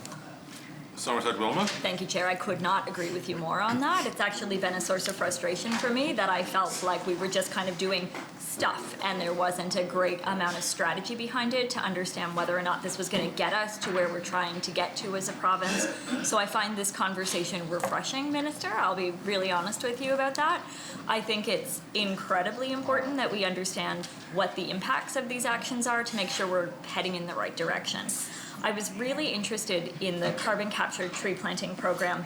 A couple of environment ministers ago, I was asking questions on the floor during budget estimates, and it resulted in a tour of that provincial nursery that produces the trees for the carbon capture tree planting program. And I was surprised at the carbon footprint that would be associated with that facility and the program. It's heated with propane, I believe it was. There's quite a lot of peat moss involved, and I just wonder, has anyone done the math on how many years those trees have to grow before they're even carbon neutral? I would say the short answer would be no, that nobody has. But that said, I've had the discussion in the department about a renewed look at how we grow those trees and how we do the nurseries, and if we need to put more, do we need new infrastructure, and do we need dispersed infrastructure? So if we're going to plant a lot of trees, is there any reason why we can't build trees in the east, or grow trees in the east, grow trees in the west, grow trees in several locations, and it would create jobs in all of those communities? But I would never disregard the fact that we need to do it in a way that's well, it has to be carbon neutral, because it's the whole purpose of what we're trying to expand now. So I had a meeting with one of your colleagues here today, and we talked about government buildings and the work that has to be put into that. So there's absolutely no question that government itself has a lot of work to do to reach our 2040 targets. Somerset Wilmot. Thank you, Chair.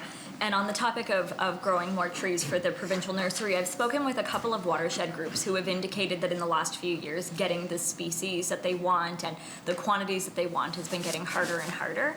I'm just wondering if your department has heard that and if they have adjusted the budget in relation to that. I'll have to get back with the answer of what they've heard, but I haven't. And I have asked the question about, can we expand what we do by buying trees off island now, like today? So can we get trees in now to fill the void? Because, as I said, the trees that we are growing now are all accounted for in this season. So we don't have any for anybody else to do anything with, and I think that we need to look at how we would do it. So if there's people who are looking for a specific species, then I would say, yeah, we'll commit to helping them get them in, even if we have to bring them in from elsewhere to make it happen. But we do have to expand what we're doing ourselves. And some of the initiatives that I've asked the Watershed Alliance to look at for us is going to require trees, and lots of them. So we have to be, I think we have some work to do to reach the new goals that I kind of have imposed on our department, and it's going to take some capital invest to get us up to speed. Somerset Wilmot. Thank you, Chair. Well, exactly. I know that you had talked about buying back some land and possibly reforesting it, so it sounds like the need for trees, is going to go up significantly. I don't see that reflected in the budget in this section, that you're putting the dollars behind to make sure you are well positioned to be able to be successful on that, recognizing that when you came to this role, the budget was done. I do understand that, but I wonder if there's any extra that you will be able to access to make sure that you are gearing up to be able to meet these positive targets. Yes, we'll find the money for it. You're right. When I got there, the budget was already created. So, and I came with different ideas and kind of a different mandate, because we brought the Energy Corporation with it, and some of the mandates of the Energy Corporation got folded into what we were doing. So, I think next year we'll have a purer numbers on it, but we will definitely find the money this year. But I think the most important message is if there's groups out there that want to plant trees and they don't have access to them or they don't have access to the species, let us know so we can find them, because really now's the time for us to scramble to get them, because they might be hard to find, but they might not. But as the year goes on, they're going to get harder. Somerset Wilmot. Thank you, Chair. I have lots of other questions. If you have someone else on your We'll list. put you back on the list. Thank you. O'Leary Inverness. Just to get back to the question was asked on how many acres will 1 million trees planted. Just the Google search in Nova Scotia, it's 20,000 acres of forest when you plant 1 million trees. So that's pretty significant. Yep. And one of the factors that I see, just as I look at my own woodlot situation, you've got forest that is declining based on infestations. The Hurricane Dorian has created quite a mess in a lot of woodlands, and that attracts insects and things of that nature. So you're also having that the trees don't seem to be maturing quite the same. They're being attacked by beetles and bugs and stuff like that. So there's a lot of factors, and you need to also make sure that you have the ability to maintain those plantations.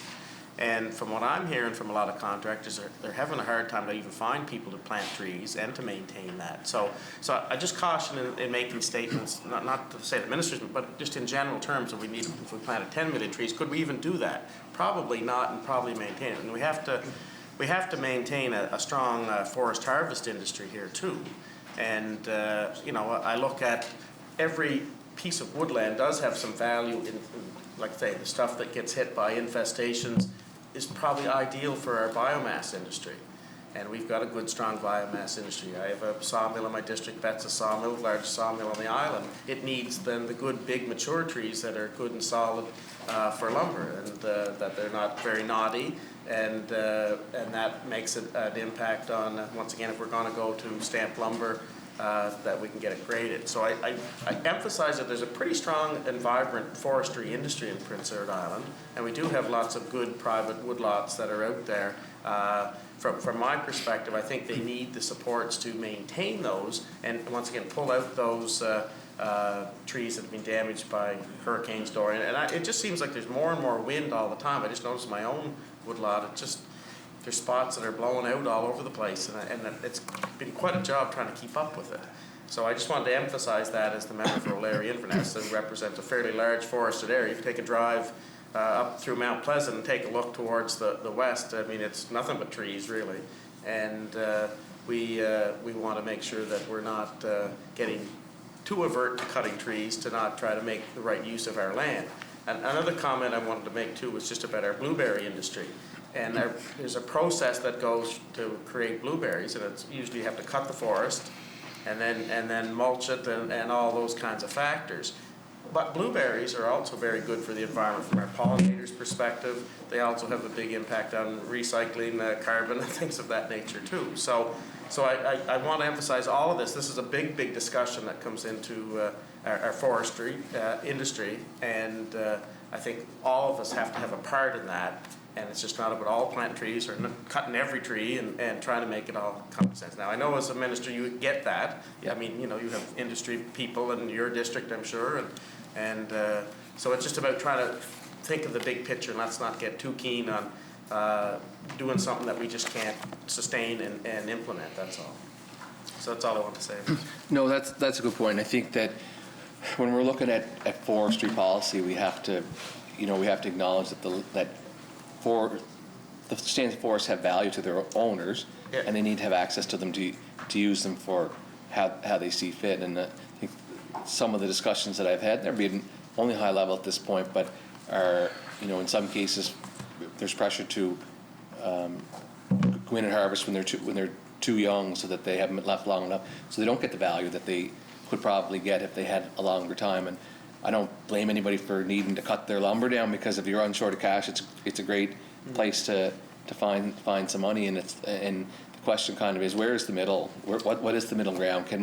Is there a sustainable harvest model that will work, that somebody can still make money off them and always have those trees maturing all the time? And then for us, we can use it to sink carbon. So I don't know where that sweet spot is, but I think that's what we have to look for. O'Leary Inverness. Yeah, and it's a very good point you mentioned about money. I mean, from my own perspective, I look at my forest woodlots as it's kind of like money in the bank to a certain degree, And for my own situation, like, you know, when mad cow hit in the cattle industry, lost a lot of money. And the reality is you have to come up with money to pay off bills and bankers and things like that. So in my case, I did make a decision to withdraw about 40 acres of woodland and cut and harvest it. And some might think that didn't look very good, but now I've converted a lot of that into blueberry ground and things of that nature. So from an environmental perspective and from an economic perspective, it all made sense. I would have preferred maybe it not have harvested that woodland at the time, but what do? You know, and as a private landowner who pays taxes on these properties and land and maintains it, you know, I always would want to defend that right to be able to do that. And I, once again, I'm sure you as a minister would understand that too. And so I just wanted to kind of add those comments in. So that's no further questions from my end, Chair. Leader of the third party. Thank you, Chair. Can I just ask for clarity, and I know you probably said this before, what's the percentage of woodland that Crown owns on PEI that's not privately owned? Oh, we only own 6% of all the land, so. 6%? How much of that would be forested? Provincial Forest Section manages 29,600 hectares of publicly owned forest. Leader of the third party. Okay. I noticed when you go up Route 2 through Wellington Center, I was told in the last few days that land is owned by government. And I know I'm sounding like a broken record here, but there's a lot of trees come down in there. And, you know, trees are supposed to be good for the environment, but when they're laying down dead, then they're bad for the environment, correct? So, they release their to my carbon. point, and I know, as you said, you're new and there's a budget that you got to deal with, but that's something that should really, I just think, should be looked at. And, you know, people in the biomass industry could be paid to go in and clean it up, or somebody go in and clean it up.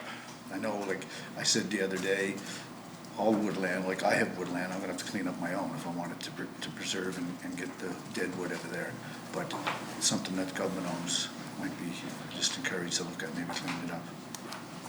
Yeah, it's a good point. I mean, we'll go back and look and see what we can do with what we have there and see if we can put it to good use.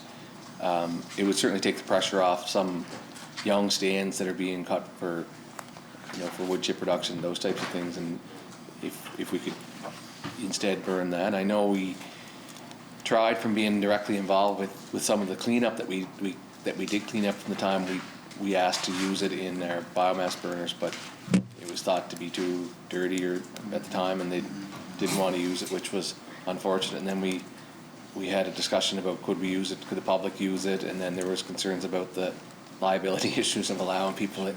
And so we ran into issues, but I think if we hire a professional contractor to go in and maintain some of those properties and clean some of that up, I think there's probably some value there. Thank you, Minister. Thank you, Chair. You're welcome. Charlottetown West Royalty.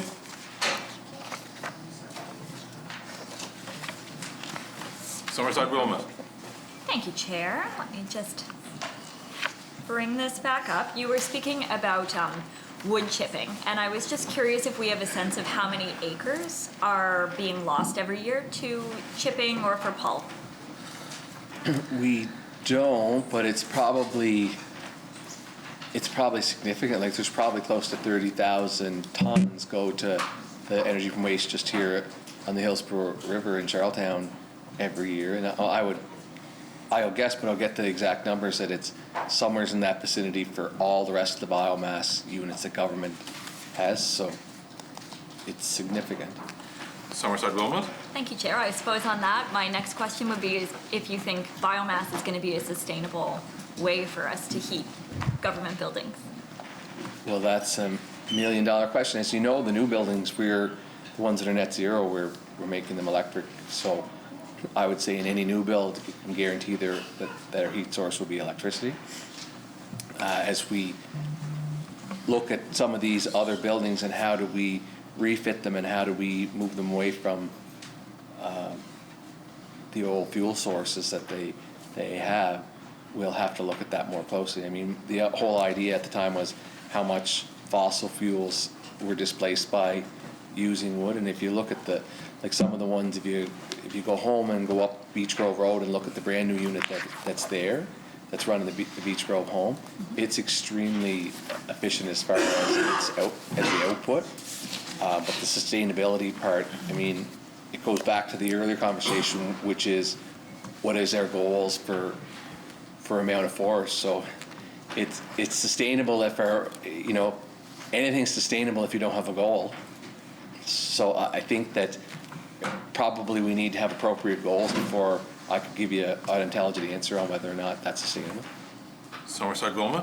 Thank you, Chair. I think that's a good answer. I appreciate that, Minister.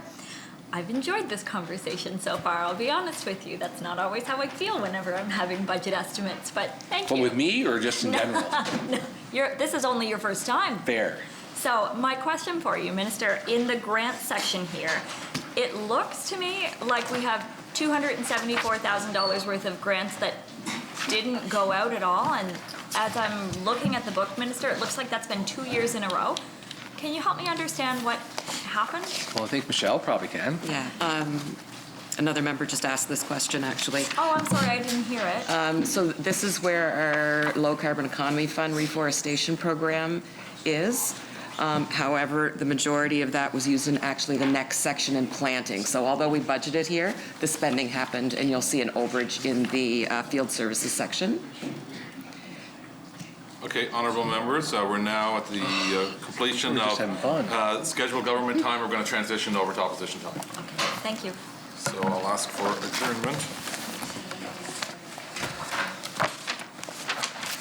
Do I need to do something? Yeah. Okay. Thanks, Michele. I guess tomorrow. Yeah. Oh, I don't care. The red? Yeah. Mr. Chair, I move the Speaker take the chair and that the chair report progress and beg leave to sit again. Michele Carey? Page 61, the top section is red.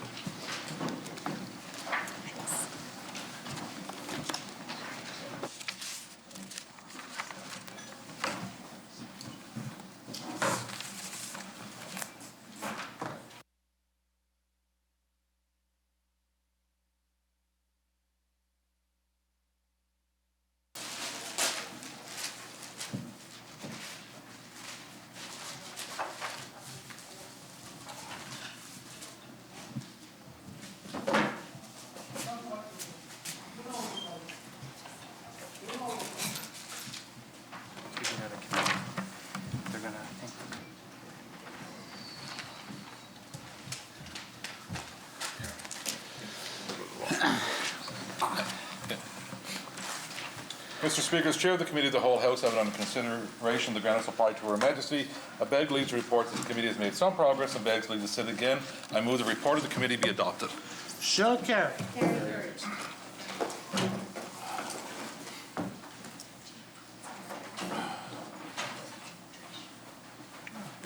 The honourable member from Tyne Valley Shorebrook, opposition whip. Mr. Speaker, I beg leave to introduce a bill to be intituled an act to amend the Police Act, and I move, seconded by the member from Summerside South Drive, that the same be now received and read a first time. Shall carry. Bill number 114, an act to amend the Police Act, read a first time. Overview, member? Yes, this bill would amend the Police Act to increase the time limit to file a police conduct complaint from 6 months to 12 months. It also creates a discretionary power which would allow a complaint to be received beyond the 12-month time limit if there are good reasons to do so and it is not contrary to the public interest. These proposed changes align with best practices across the country.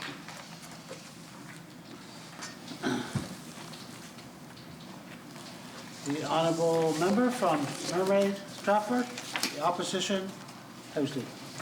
Mr. Speaker, I beg leave to introduce a bill to be intituled an act to amend the Land Protection Act, PEI, and I move, seconded by Charlottetown Victoria Park, that the same be now received and read a first time. Shall carry. Bill number 115, an act to amend the Prince Edward Island Land Protection Act, read a first time. Overview, member? This bill implements the second recommendation of the Standing Committee on Health and Social Development in its recent report on the Iraq land ownership investigation. Specifically, the bill creates a requirement for approval from Lieutenant Governor and Council when the ownership of a corporation with aggregate land holdings greater than 5 acres or store frontage greater than 165 feet changes hands. Thank you. The honorable member from Mermaid Stratford. I'll take a recess. Mr. Speaker, maybe we take a short recess? Or No, Oh, no, sorry. you go ahead.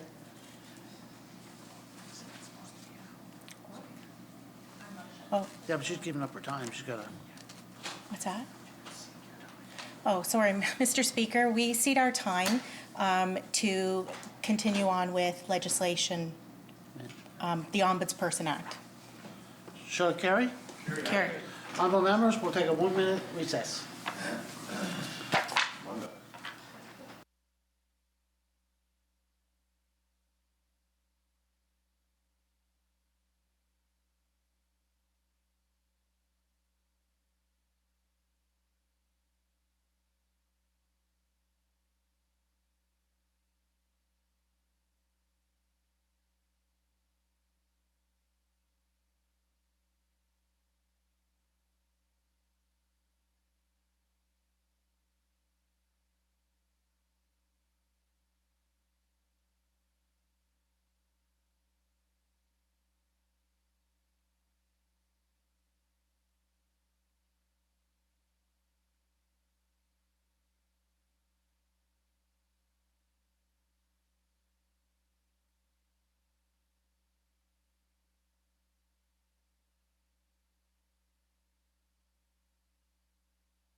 The honorable member from Tignish Palmer, Deputy Speaker. Thank you very much, Mr. Speaker. I move, seconded by the Leader of the Opposition, that the order number 25 be now read.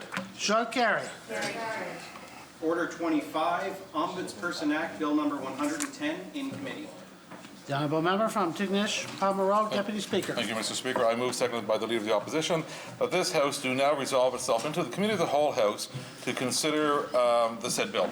Shall it carry? The honorable member from Charlottetown, Winslow, to chair Committee of the Whole House, please.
House is now in a committee of the whole House to take into consideration the bill, which is presently on the floor. The request of the promoter is to have a stranger come to the floor. Shall it be granted? Granted. And Presently, we are in debate on the Bill 110, the Ombudsperson Act. We are actually right now in debate of an amendment.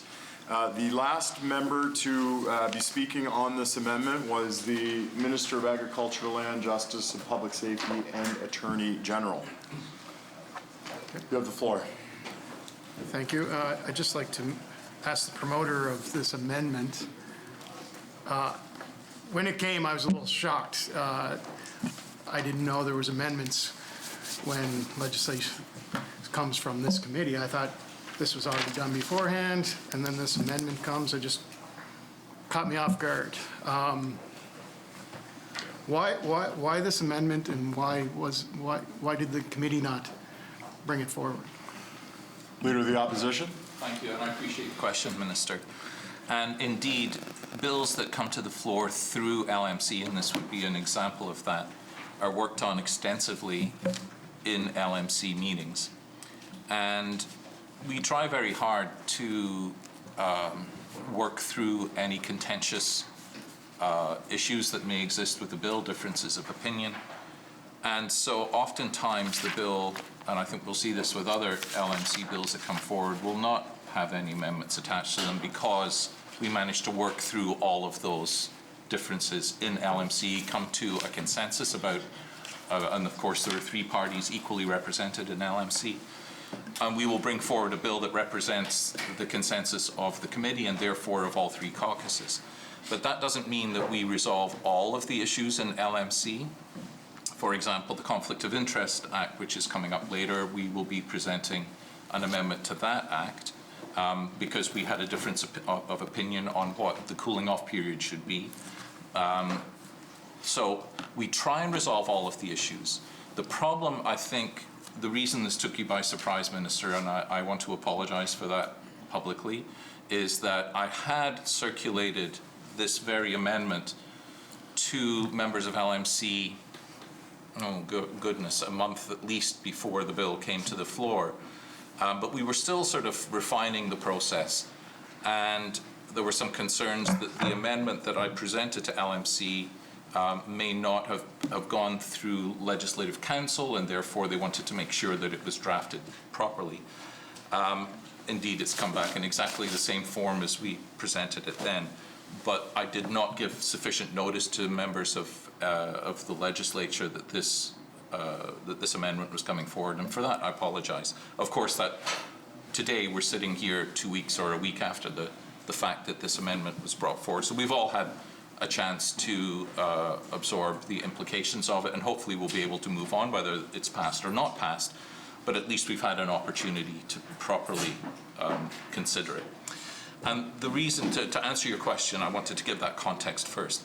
The reason I'm bringing this forward is that currently any business which is conducted in Executive Council is subject to privacy rules, and there are very good reasons for that. That's a convention in all Westminster parliaments to allow Executive Council to have open and frank discussions, and for the nature of that not necessarily to be made public. However, there are some decisions that are made in Executive Council where I think there is a good argument to be made for information related to how those decisions were made, not the conversations that happened in Executive Council, but information that informed those decisions, that be made public. And in this situation, what I'm asking for is a very narrow exemption for that general protection, if I can put it that way. That's not the correct word. Exemption that Executive Council has from public scrutiny. And this is simply for those who are appointed to agencies, boards and commissions, which goes through Executive Council. And it's to allow for a certain amount of transparency and openness in how that process works its way through Executive Council. So this is purely to allow, and again, this would only happen following a complaint. This is not something that would happen all the time, but if somebody had a concern about an appointment or a series of appointments, to agencies, boards, or commissions. This would give the ombudsperson the ability, the jurisdiction to ask for the documentation to support the decision that Executive Council made, only when it comes to appointments to boards, agencies, and commissions. Minister of Agriculture, Land, Justice, and Public Safety, and Attorney General. Okay. Well, thank you for that. And obviously, with your mentioning LMC, this was obviously contentious with LMC, was it? You said you have. Leader of the Opposition. I wouldn't characterize it that way. I think what happened here was, and maybe Donna, excuse me. No. Maybe. I don't think it was that it was contentious. I think that it sort of got lost along the way. And as I said earlier, I apologize for not bringing this forward with more notice. It was a lack of communication, and yeah. So I don't think there was anything necessarily contentious, or maybe there is, and that's the problem. We actually didn't get to discuss it in LMC, which is why it's sort of, here we are on the floor. Agriculture Minister. Yeah, contentious was your word, not my word, so I'm just using that. Yes. So does this limit the effectiveness of Engage PEI, which takes care of this now? Leader of the Opposition. Yeah, I would hope not.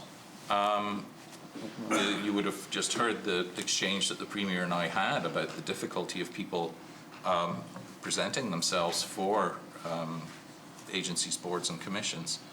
I would hope that anybody who comes forward, that the decision is made, openly, transparently, and that there aren't any concerns, and that we want people to come forward where there is no cloud afterwards potentially hanging over them. So this, in my estimation, this would create a safer environment for people to come forward, knowing that if their approval to the position is being okayed by Executive Council, then they have absolutely nothing to worry about. So I think it, in a strange way, provides a level of comfort that currently doesn't exist. When you cannot question an appointment, people start to, well, you know how it is. People will come to their own judgments on that. But if we provide a mechanism which says, no, this appointment was absolutely fine, they followed the proper process, Executive Council gave their approval with full knowledge and for these reasons, I think it actually might have the opposite effect. Minister of Agriculture, Land, Justice, and Public Safety, and Attorney General. Thank you, Chair. And you can look at it the other way, that are people suspicious now of appointments, even though we have Engage PEI, which goes through the proper process. I just wonder why the opposition is bringing this.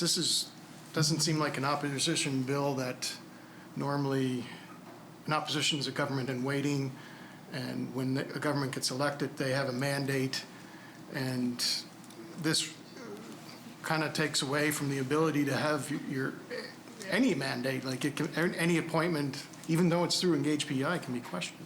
Do you have a comment on that? Leader of the Opposition. I guess the problem here is I have all of my legislative life tried to increase transparency and accountability for government, and this goes way back to my days as a solitary third-party member. So this is really just another part of that, another piece of that effort to make government as transparent and accountable as possible. So I don't see that as in conflict at all with what an opposition member or government member, for that matter, would bring forward. That's right. All right, are there any other questions to the amendment to Bill 110? Yeah, the member from Moraldona. Thank you, Chair. So, if the mover of the amendment could give me, give us plain language what you're looking for. Are you looking for like a name that was put forward by Engage PEI that Executive Council didn't take for political purposes? Like give me the crux of it, because when I've heard you explain this before, I still don't feel like this amendment is solving the issue that you're trying to fix. So can you give me an example of something that you're trying, like what are you actually trying to fix with this amendment? Like is it to an appointment that's unjust? For, like if a name comes forward from Engage PEI and that executive council didn't accept it and they handpicked like a political person, is that what you're trying to get rid of? Leader of the Opposition. Yeah, I think that's a fair example, member. And currently, the process through Engage PEI is not transparent. There's no, there's no records of decisions that are made, and they go up through Executive Council. And again, there's no records there of how the decisions are made. So there is potential here for, as you put it, political appointments. And I think we can look back through history and see a couple of occasions, at least a couple of occasions where that's the case. So we have, the appointment policy that Engage PEI isn't properly implemented, if I can put it that way. And the if the Engage PEI process is not properly implemented, the ombudsperson could look at that and make recommendations of how to change it, or say, no, there's no problem here. This absolutely did follow the process. So it's to remove that sort of potential political interference that can and frankly has happened in the past, and to make sure that does not happen in the future, or at least to put something in place to try and prevent that from happening in the future. Raldona. Thank you, Chair. So a couple of things. So you had said that there's appointments that you feel are political in nature, and that since Engage PEI was there. So be real. What appointments have been political since Engage PEI is there, or say since this Executive Council has been put in place? And my second point to respond, if we get there, you said for the ombudsperson to look into Engage PEI, but this amendment doesn't have to do with Engage PEI. This amendment is looking at the decision of Executive Council, those documents. Like if you were looking at Engage PEI, you would FOIP it. So why are you bringing this amendment forward if the concern is with Engage PEI? Leader of the Opposition. Thanks. So I'm certainly not going to name any names here. I think that would be inappropriate. I am trying to fix a systemic problem that may exist. In terms of the FOIPing documents for Engage PEI, I'm not sure you can actually do that. I stand to be corrected, but I don't think that they are FOIPable documents. So nowhere along the line is there any transparency in how Islanders are appointed to the board. So this amendment would shine some light on a part of the process, that part of the process where Executive Council approves recommendations that come from Engage PEI, and would show all of the documentation to support the decisions that are made, both at the Engage PEI level and at the Executive Council level. So I would say, again, I stand to be corrected on the FOIPability, if that's a word, of Engage PEI, but I don't think that you can. Raldona.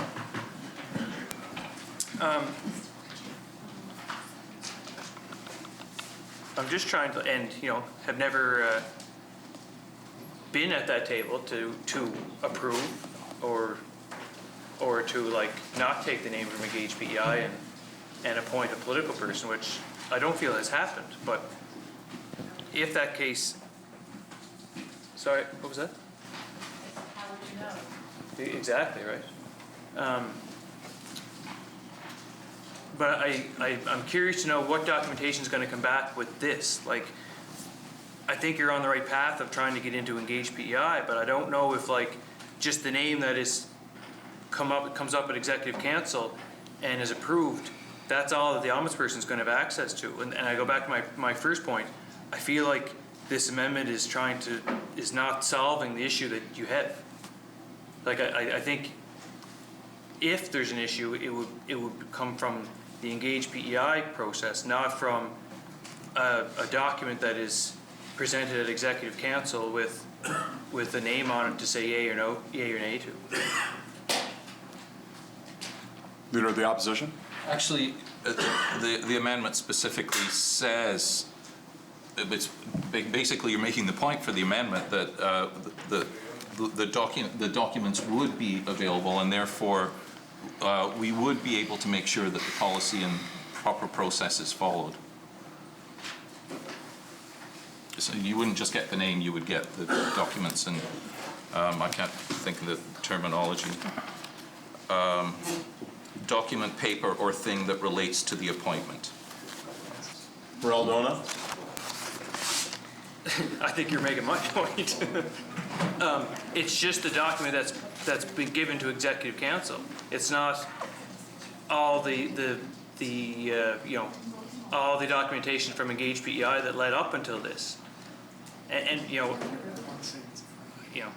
I don't know if Executive Council can speak to this, maybe they can't speak to it, I don't know, but like, I don't feel like there's a big long paper trail that they approve or disapprove at Executive Council is my gut on this, and I feel like all the ombudsperson is going to get to go in and do is say, the recommendation from Engage PEI for this appointment is this, and then if that was accepted or not. But like, I'll put it back to you then. When you came up with this, when you were talking with the documents, what did you think these documents would include?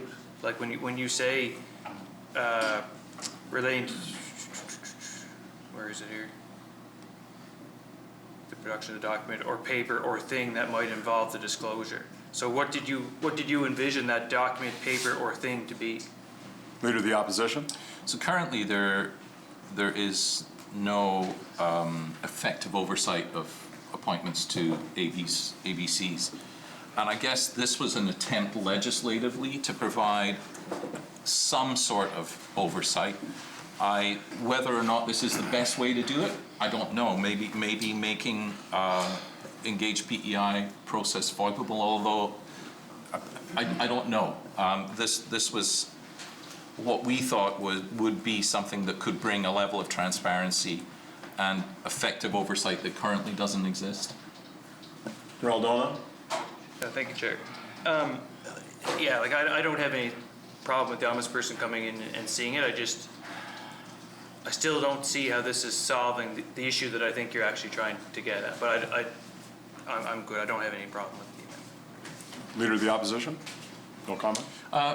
No, I just like to say, this is an important act, and it's something I've been pushing for all of my time here. This is a tiny part of the mandate of the ombudsperson. So I'm not, I don't feel that if this amendment does not pass, that this bill is not going to be a useful piece of legislation. Not at all. Minister of Fisheries and Communities. Thank you, Chair. I want to go back to a point that you made a good 2 or 3 minutes ago during the questioning by the honourable member from Chair.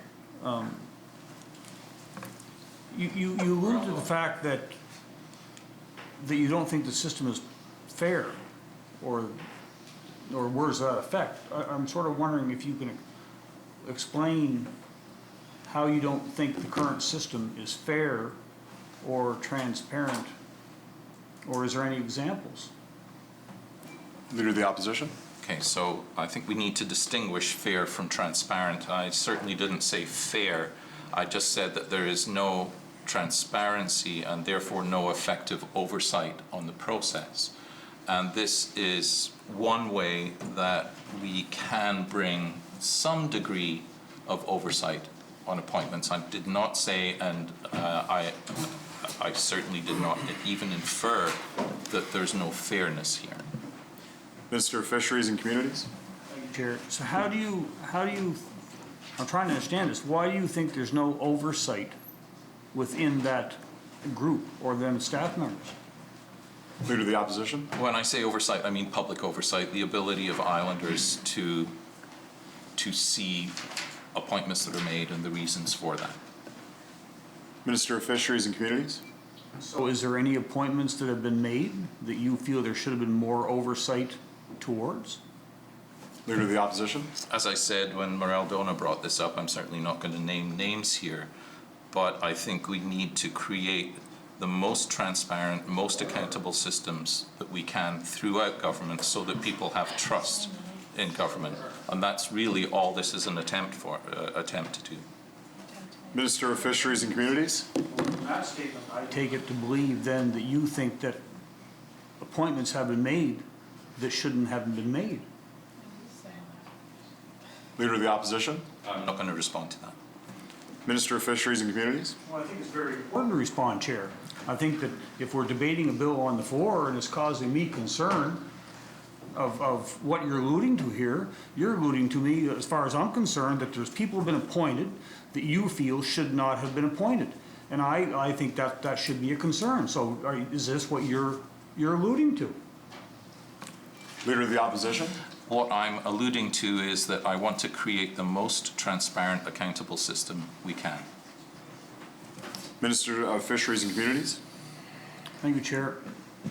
So if you want my support on this bill, or any other member in the House, then I think that we need to be open on what you're saying here. And I don't think you are, honourable member. I think you're alluding to things that people have been appointed that shouldn't have been, based on the qualifications that they put forward, and now you're putting that into question. Leader of the Opposition. I certainly hope we have your support for the bill, Minister. Your support for the amendment may be in question, and that's fine. And as I said, I think the bill is a really important and very. It has a great deal of power, and I'm very pleased that the bill is coming forward. But if this amendment doesn't pass, it won't be the end of the world for me. Minister of Fisheries and Communities. Thank you, Chair. I'll just end in saying that I find it quite disturbing that you can't answer questions regarding to what you're alluding to or problems that you've pointed out or maybe pointed out that have happened with appointments to government positions. Thank you, Chair. The Attorney General and Minister of Agriculture, Land and Justice and Public Safety. Thank you, Chair. With this contentious amendment, does this affect when we appoint judges? Because that process goes through a judicial review board and made up of judges and law society and then members at large. It's quite a process. So if someone doesn't agree with a judge appointment, does the ombudsman have the right to question that? Leader of the Opposition. No, this would not apply at all to judicial appointments. This is purely for appointments to agencies, boards, and commissions. Minister of Agriculture, Land, Justice and Public Safety and Attorney General. Thank you, Chair. So one final question. Just how does an ombudsman determine political interference or political appointment? Is there a book that guidelines that he follows that determines a complaint has some merit? Leader of the Opposition. So this process would only be triggered, and that's true for the remainder of the bill as well, if there's a public complaint that comes forward. And the ombudsperson would investigate that, but they don't have the power to reverse an appointment or quash it. They would just provide information to the public that isn't currently available on how that appointment was made.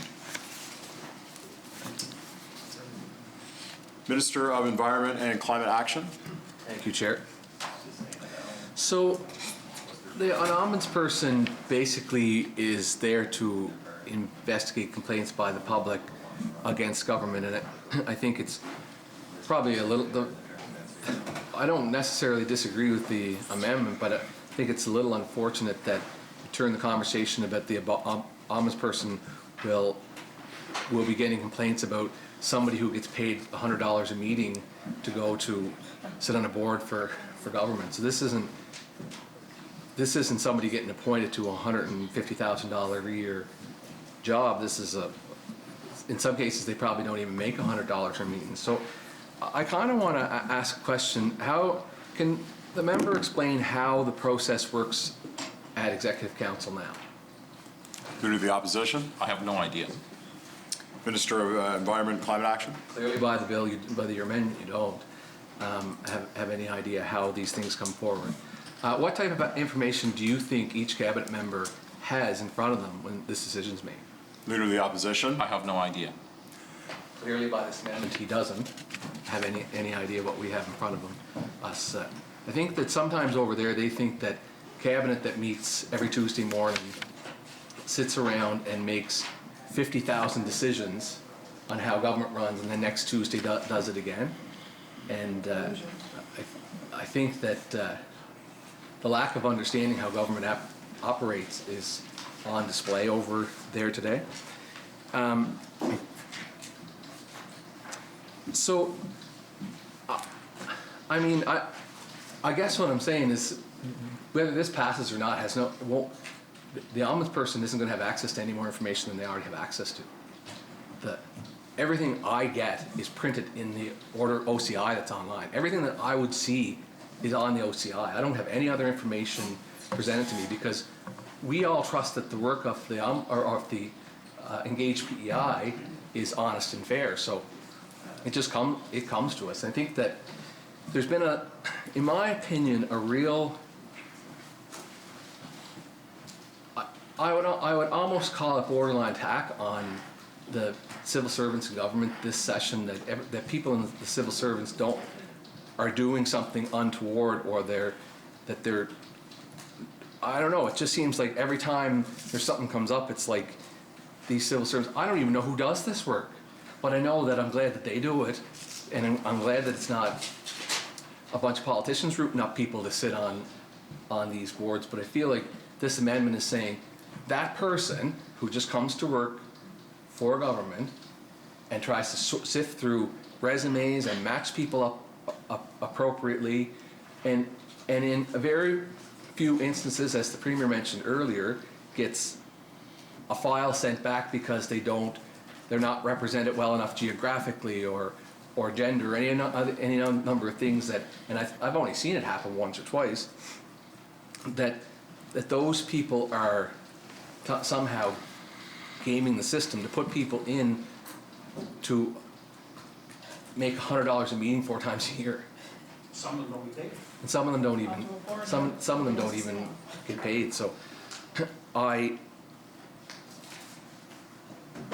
think it's been a really unfortunate discussion, considering that legislative management has done a number of hours on this file, and that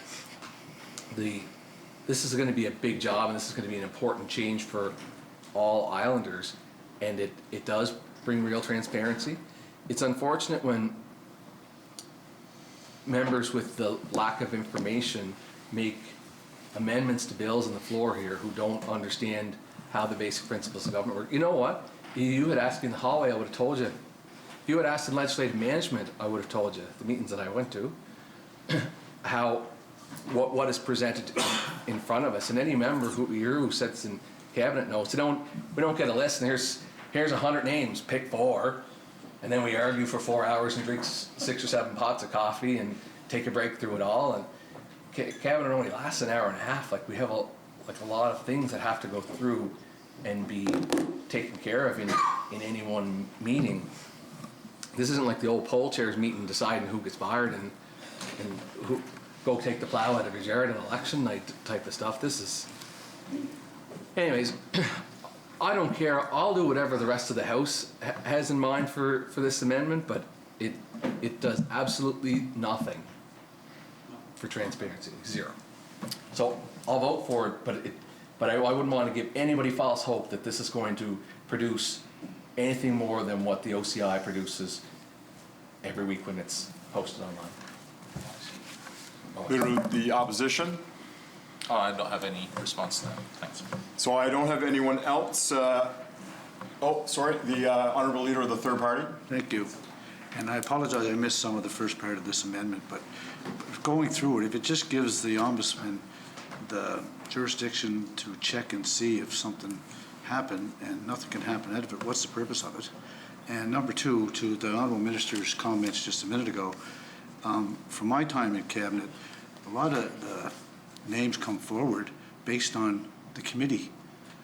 Like, somebody's time gets renewed or a member is recommended by the committee.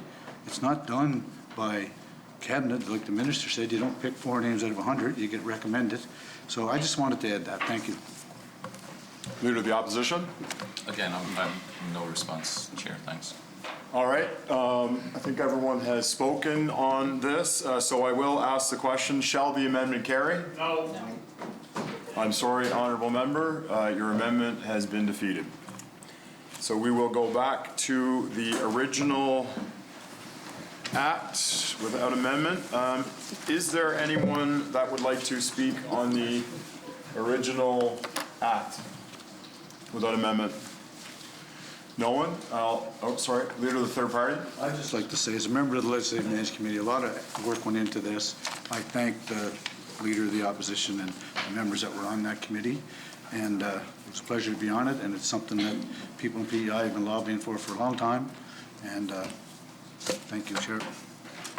Thank you, honorable member. Is there anyone else? Carry the bill. All right, I shall ask question. Shall the bill carry? Carry.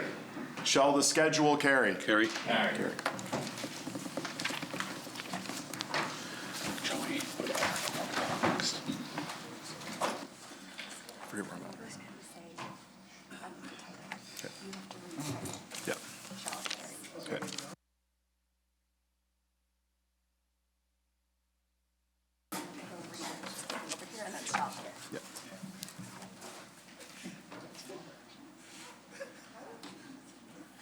Chair?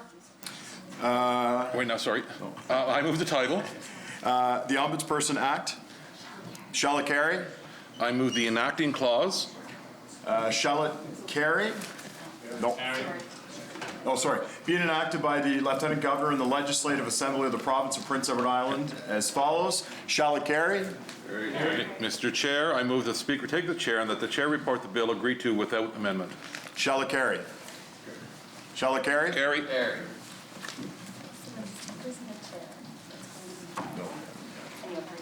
Yeah.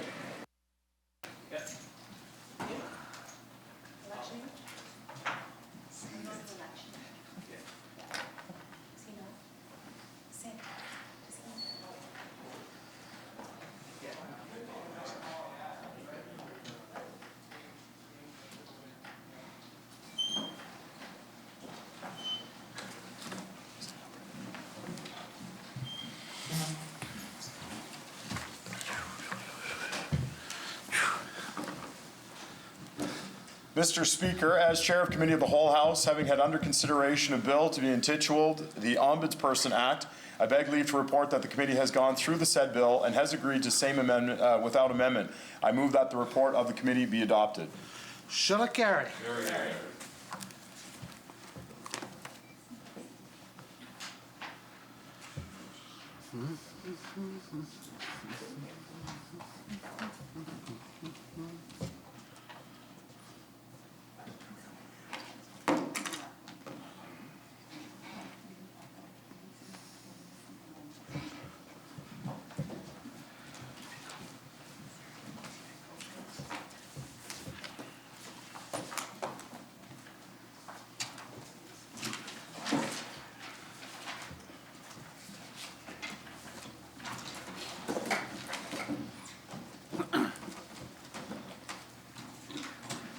The honourable member from Tignish Palmer Road, Deputy Speaker. Thank you, Mr. Speaker.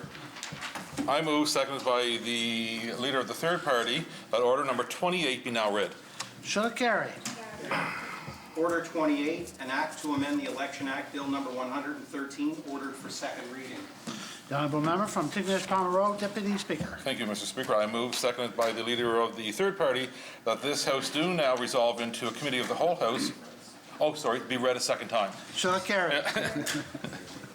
Bill number 111, an act to amend the Election Yep. Act, read a second time. The honourable member from Tignish Palmer Road, Deputy Speaker. Thank you, Mr. Speaker. And I move, seconded by the leader of the third party, that this House do now resolve into a committee of the whole House to take into consideration the said bill. Shall it carry? The honourable member from Charlottetown, Winslow, Chair of the Committee of the Whole House, please. I don't know.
The House is now in a committee of the whole House to take into consideration a bill to be intituled an act to amend the Election Act. There has been a request to bring a stranger on the floor. Shall it be granted? Granted.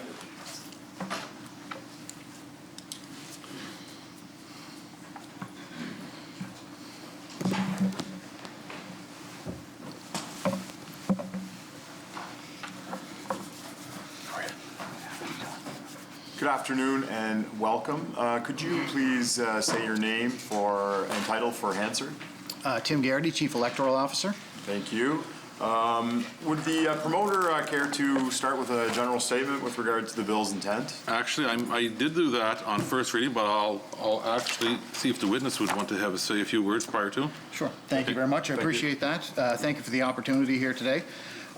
Just wanted to state that this is really basically some amendments that have been waiting for some time to come before the House to modernize the Election Act. It's just changing some of the wording, adding in some of the procedures and policies that we currently use in place, and just bringing it up to date.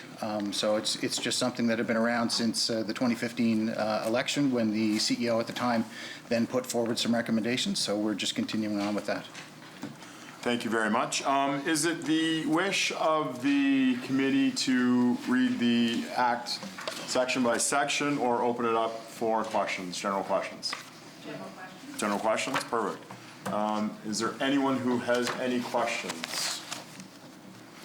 We'll start with the Leader of the Opposition. Thanks. I really don't have a question, but just a comment similar to what the Leader of the Third Party said about the previous piece of legislation. Hi, Tim, by the way. It's nice to see you. Good to see you. And that's that an enormous amount of work went into this by Tim and his predecessor and your office, which is very much appreciated. And legislative management, again, worked through a number of I might say disagreements or different points of view regarding some of the recommendations that were brought forward. We worked through them all, and this bill represents that the end of that work, and it's very gratifying to have this here. I look forward to our Elections Act being updated as it desperately needed to be, and I think this is a great piece of legislation. Thank you, Chair. Thank you very much, Honourable Member. No comment. Thanks. The member from Charlottetown Belvedere. Thank you, Chair. Hi, Tim. Nice to see you. Good to see you. I can echo the Leader of the Official Opposition's remarks that this sort of predates this administration, and having had other attempts to bring this forward and worked on it as well extensively. I was just wondering for you to speak to the provisions in this for accommodating the various different challenges we have in terms of bringing elections in our modern times, and what accommodations have been included in this new act. Well, the act was actually fairly well prepared for us to be able to go through something like with the pandemic. We did change some of the wording a little bit. We changed some of the wording around some of the forms that we need to do, so we don't need to get kind of approval. They're forms approved by the CEO, and the ability for us to kind of hire some election workers and hire returning officers without going through the formal process of LGIC. So this will allow us to kind of expedite some of those things there, but we did have the ability to defer an election if necessary in the terms of a pandemic. So we already had that in place, but this does help us through this process for sure. Charlottetown Belvedere. Thank you. And I know something else we'd talked about in the past was about sort of some of the challenges that you had in being able to even just sort of get an election up and running, just because of some of the limitations of the old ways of doing things that needed to be updated.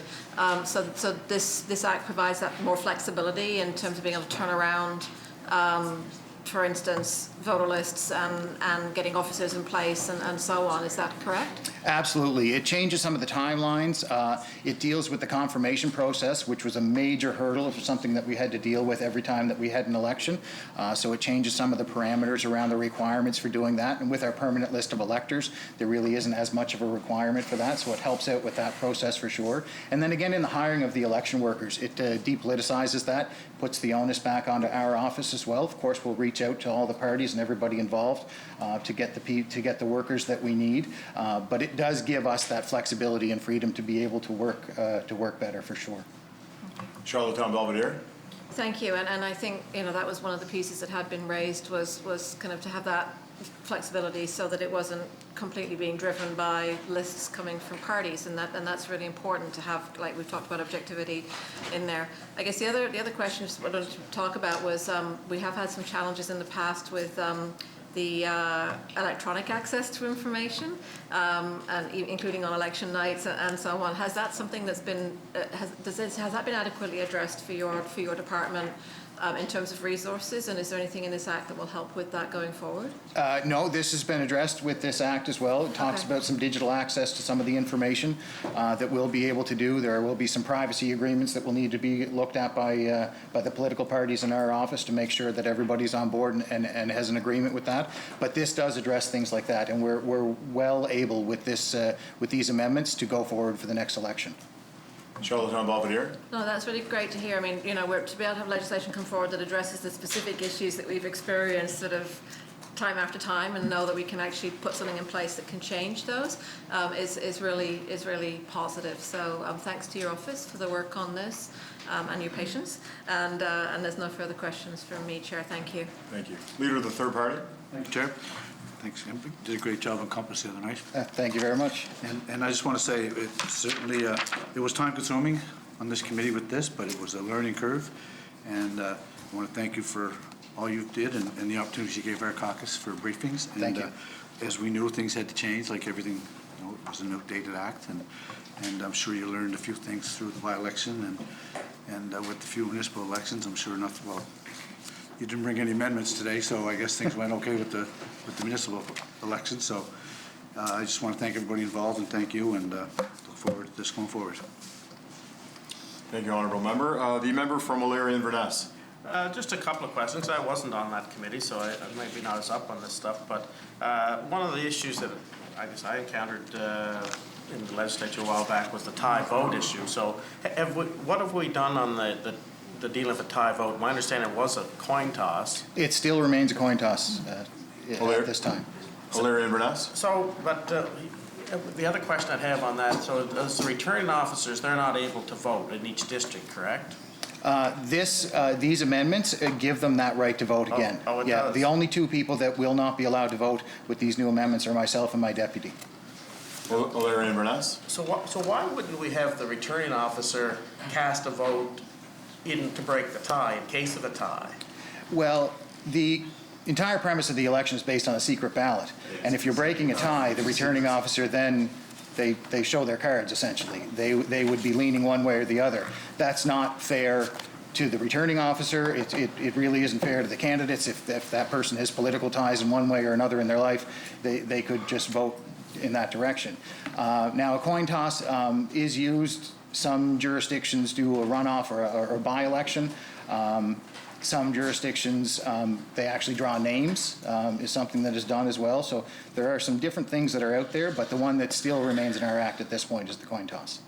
O'Leary Inverness. I think it just happened recently in Yukon, didn't it? They did, I think it was a drawing of names. Yes. I think what they did there too, but it didn't help their overall situation. I guess what my point would be is that, if somebody that's a returning officer person kind of looks at the situation, maybe they can think of what's in the best interest of the province or whatever it might be versus, but I do get your point of saying you would know how they voted, I guess, is an argument.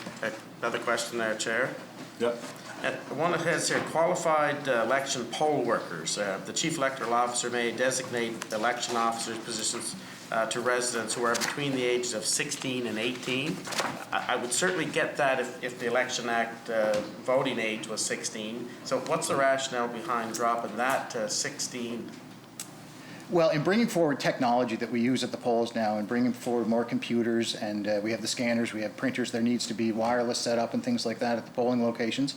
The younger demographic is definitely a little bit more familiar with the computer side of things, and this has been done across the country. Many jurisdictions are, while they don't allow 16 and 17-year-olds the right to vote, they do allow them to participate in the process and to be able to work. It gets that engagement there as well. Somebody is working in the election. Hopefully next time around they'll be able to vote in that election once they hit that age. And it just opens our doors a little bit to an expanded scope of workers. Now, we're not saying that we would, and it's not like we would have a full poll of 16-year-olds, but it could be somebody that we would use for a poll clerk or a registration clerk that has some good computer skills that would be able to do it. They would be well supervised within the location as well. O'Leary Inverness. Okay, well, no, I wanted to get some answers on that. And the other one that I've kind of noticed just from the elections I have run in is that the process for the mail-in ballot, are we doing anything to kind of make that smoother and easier? And the point that I would make on that is that it's the cost of, like I say, we could mail a mail-in ballot to somebody out west or whatever, but then they have to pay to get it mailed back. And I sort of, it seems like that was always complicated, and people said, oh, well, you know, it's not that critical to me or whatever. Is there anything that will maybe allow that elections PEI will cover the cost of returning mail-in ballots? I think they did that in Newfoundland just recently with their election over there. They covered the cost of mail-in ballots. Yes, Mayor, you're right. They did that in Newfoundland, and in the District 10 by-election that we did back in November, we did cover the cost of both mailing it out and getting it back into our office. That is something we had put forward some possibilities around changing some dates around the nomination date, and that would change the mail-in ballot deadlines and things like that. The reality that those really didn't fit too well, so those amendments were kind of pulled back. But we can use a courier service. It does add a little bit of an expense, but during the 2019 election, we used a courier service to get the mail-in ballots out to the electors because, of course, that election was over the Easter weekend, and it became really challenging for people to get their mail-in ballots, so we wanted to be sure that they got them in time. But we can look at sending them out through an expedited process and actually paying for the return. It does add a little bit of a cost to it, but it will allow everybody who is able to vote to be able to vote no matter where they are. So you're saying the legislation wouldn't be impeded, this legislation wouldn't be impeded by allowing you to cover, or the elections PEI to cover the costs of the returns of the mail-in ballots? No, we would be able to do that. Because anyway, I would strongly urge that, because I think, you know, people, financial resources shouldn't be any impediment to voting, and just because they happen to not be here, or they went to were out of the province on that particular election date, and the window that is there for advanced polling, it just seemed to be complicated, and some people didn't seem to want to fulfill that. So I would encourage you to provide that right off the bat, make it up front that that's something that elections PEI would cover. So based on that, those answers, I'll be supporting this. Thanks. Thank you, Honourable Member. Next, the Mermaid Stratford. Thank you, Chair. Thanks, Tim, for being here. So as you're probably aware, I represent the district that with the notorious tie, which I know doesn't happen frequently. And it was something that I heard during the election, people disappointed in the way that it was decided by doing the coin toss. They didn't feel like that was a good way to make that decision. I mean, it ends up with one person being thrilled by it, but somebody else being extremely disappointed when it was pretty, you know, obviously it was tied, so it was a close decision. So based on that, what other jurisdictions did you look at? Like, do we have jurisdictions that would do a runoff with the tied two candidates instead of just doing a draw the name or a coin toss? Yes, there are some jurisdictions that do a runoff election or a by-election. Just give me 1 second here and I'll bring that up because I did bring that information just in case.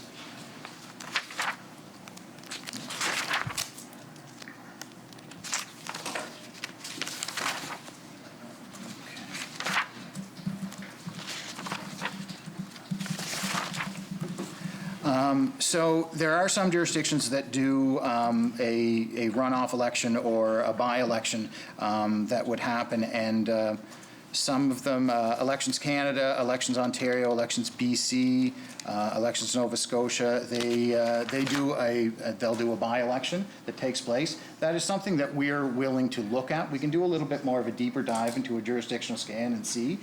We can also do some bit of a cost analysis as to what it would mean. It is things that we would have to look at in the Election Expenses Act as well as to what that would mean for the candidates who would be able to run, what they would be able to fundraise. So it's a little bit bigger than just changing it in this act as well. So it does require a little bit of work on both sides of the legislation with the Election Act and the Election Expenses Act. It's something we can definitely do and bring back to legislative management for sure. Okay. Mermaid Stratford? I would really appreciate that, just understanding and hearing from constituents in that district that it was decided that way. I think it's just a really good I guess, review for us to do, just to give them a reason as to why we chose not to make that change, and that there's other things that would that would need to be encompassed into that decision. So I would really appreciate that. Yeah, we'll prepare a report that talks about all the implications around it, legislation and otherwise. Great. Yep. Appreciate it. Thank you. I'm good. Thanks, Chair. There's no one else that would like to speak.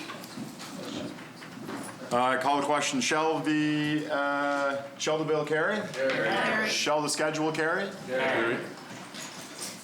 Good job.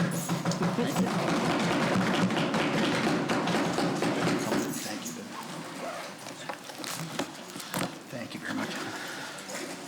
I move the title. An act to amend the Election Act. I move the enacting clause. Shall it carry? Carry. I move the enacting clause. Be it enacted by the Lieutenant Governor and the Legislative Assembly of the Province of Prince Edward Island as follows. Shall it carry? Carry. Mr. Chair, I move the Speaker take the chair and that the chair report the bill agreed to without amendment. Shall it carry? Carry.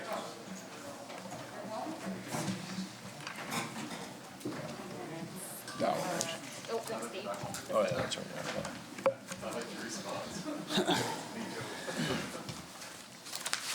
Mr. Speaker, as Chair of Committee of the Whole House, having had under consideration a bill to be entitled an Act to amend the Election Act, I beg leave to I beg leave to report that the committee has gone through the said bill and has agreed to the same without amendment.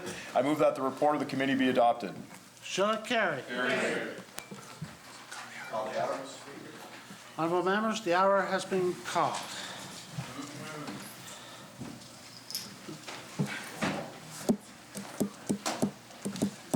The honourable member from Morel, Dona. Thank you, Mr. Speaker. Mr. Speaker, I move, seconded by the member from Montague-Kilmuir, that this House adjourn until Wednesday, May 12th at 1 o'clock in the p.m. Shall it carry? Have a good evening, members.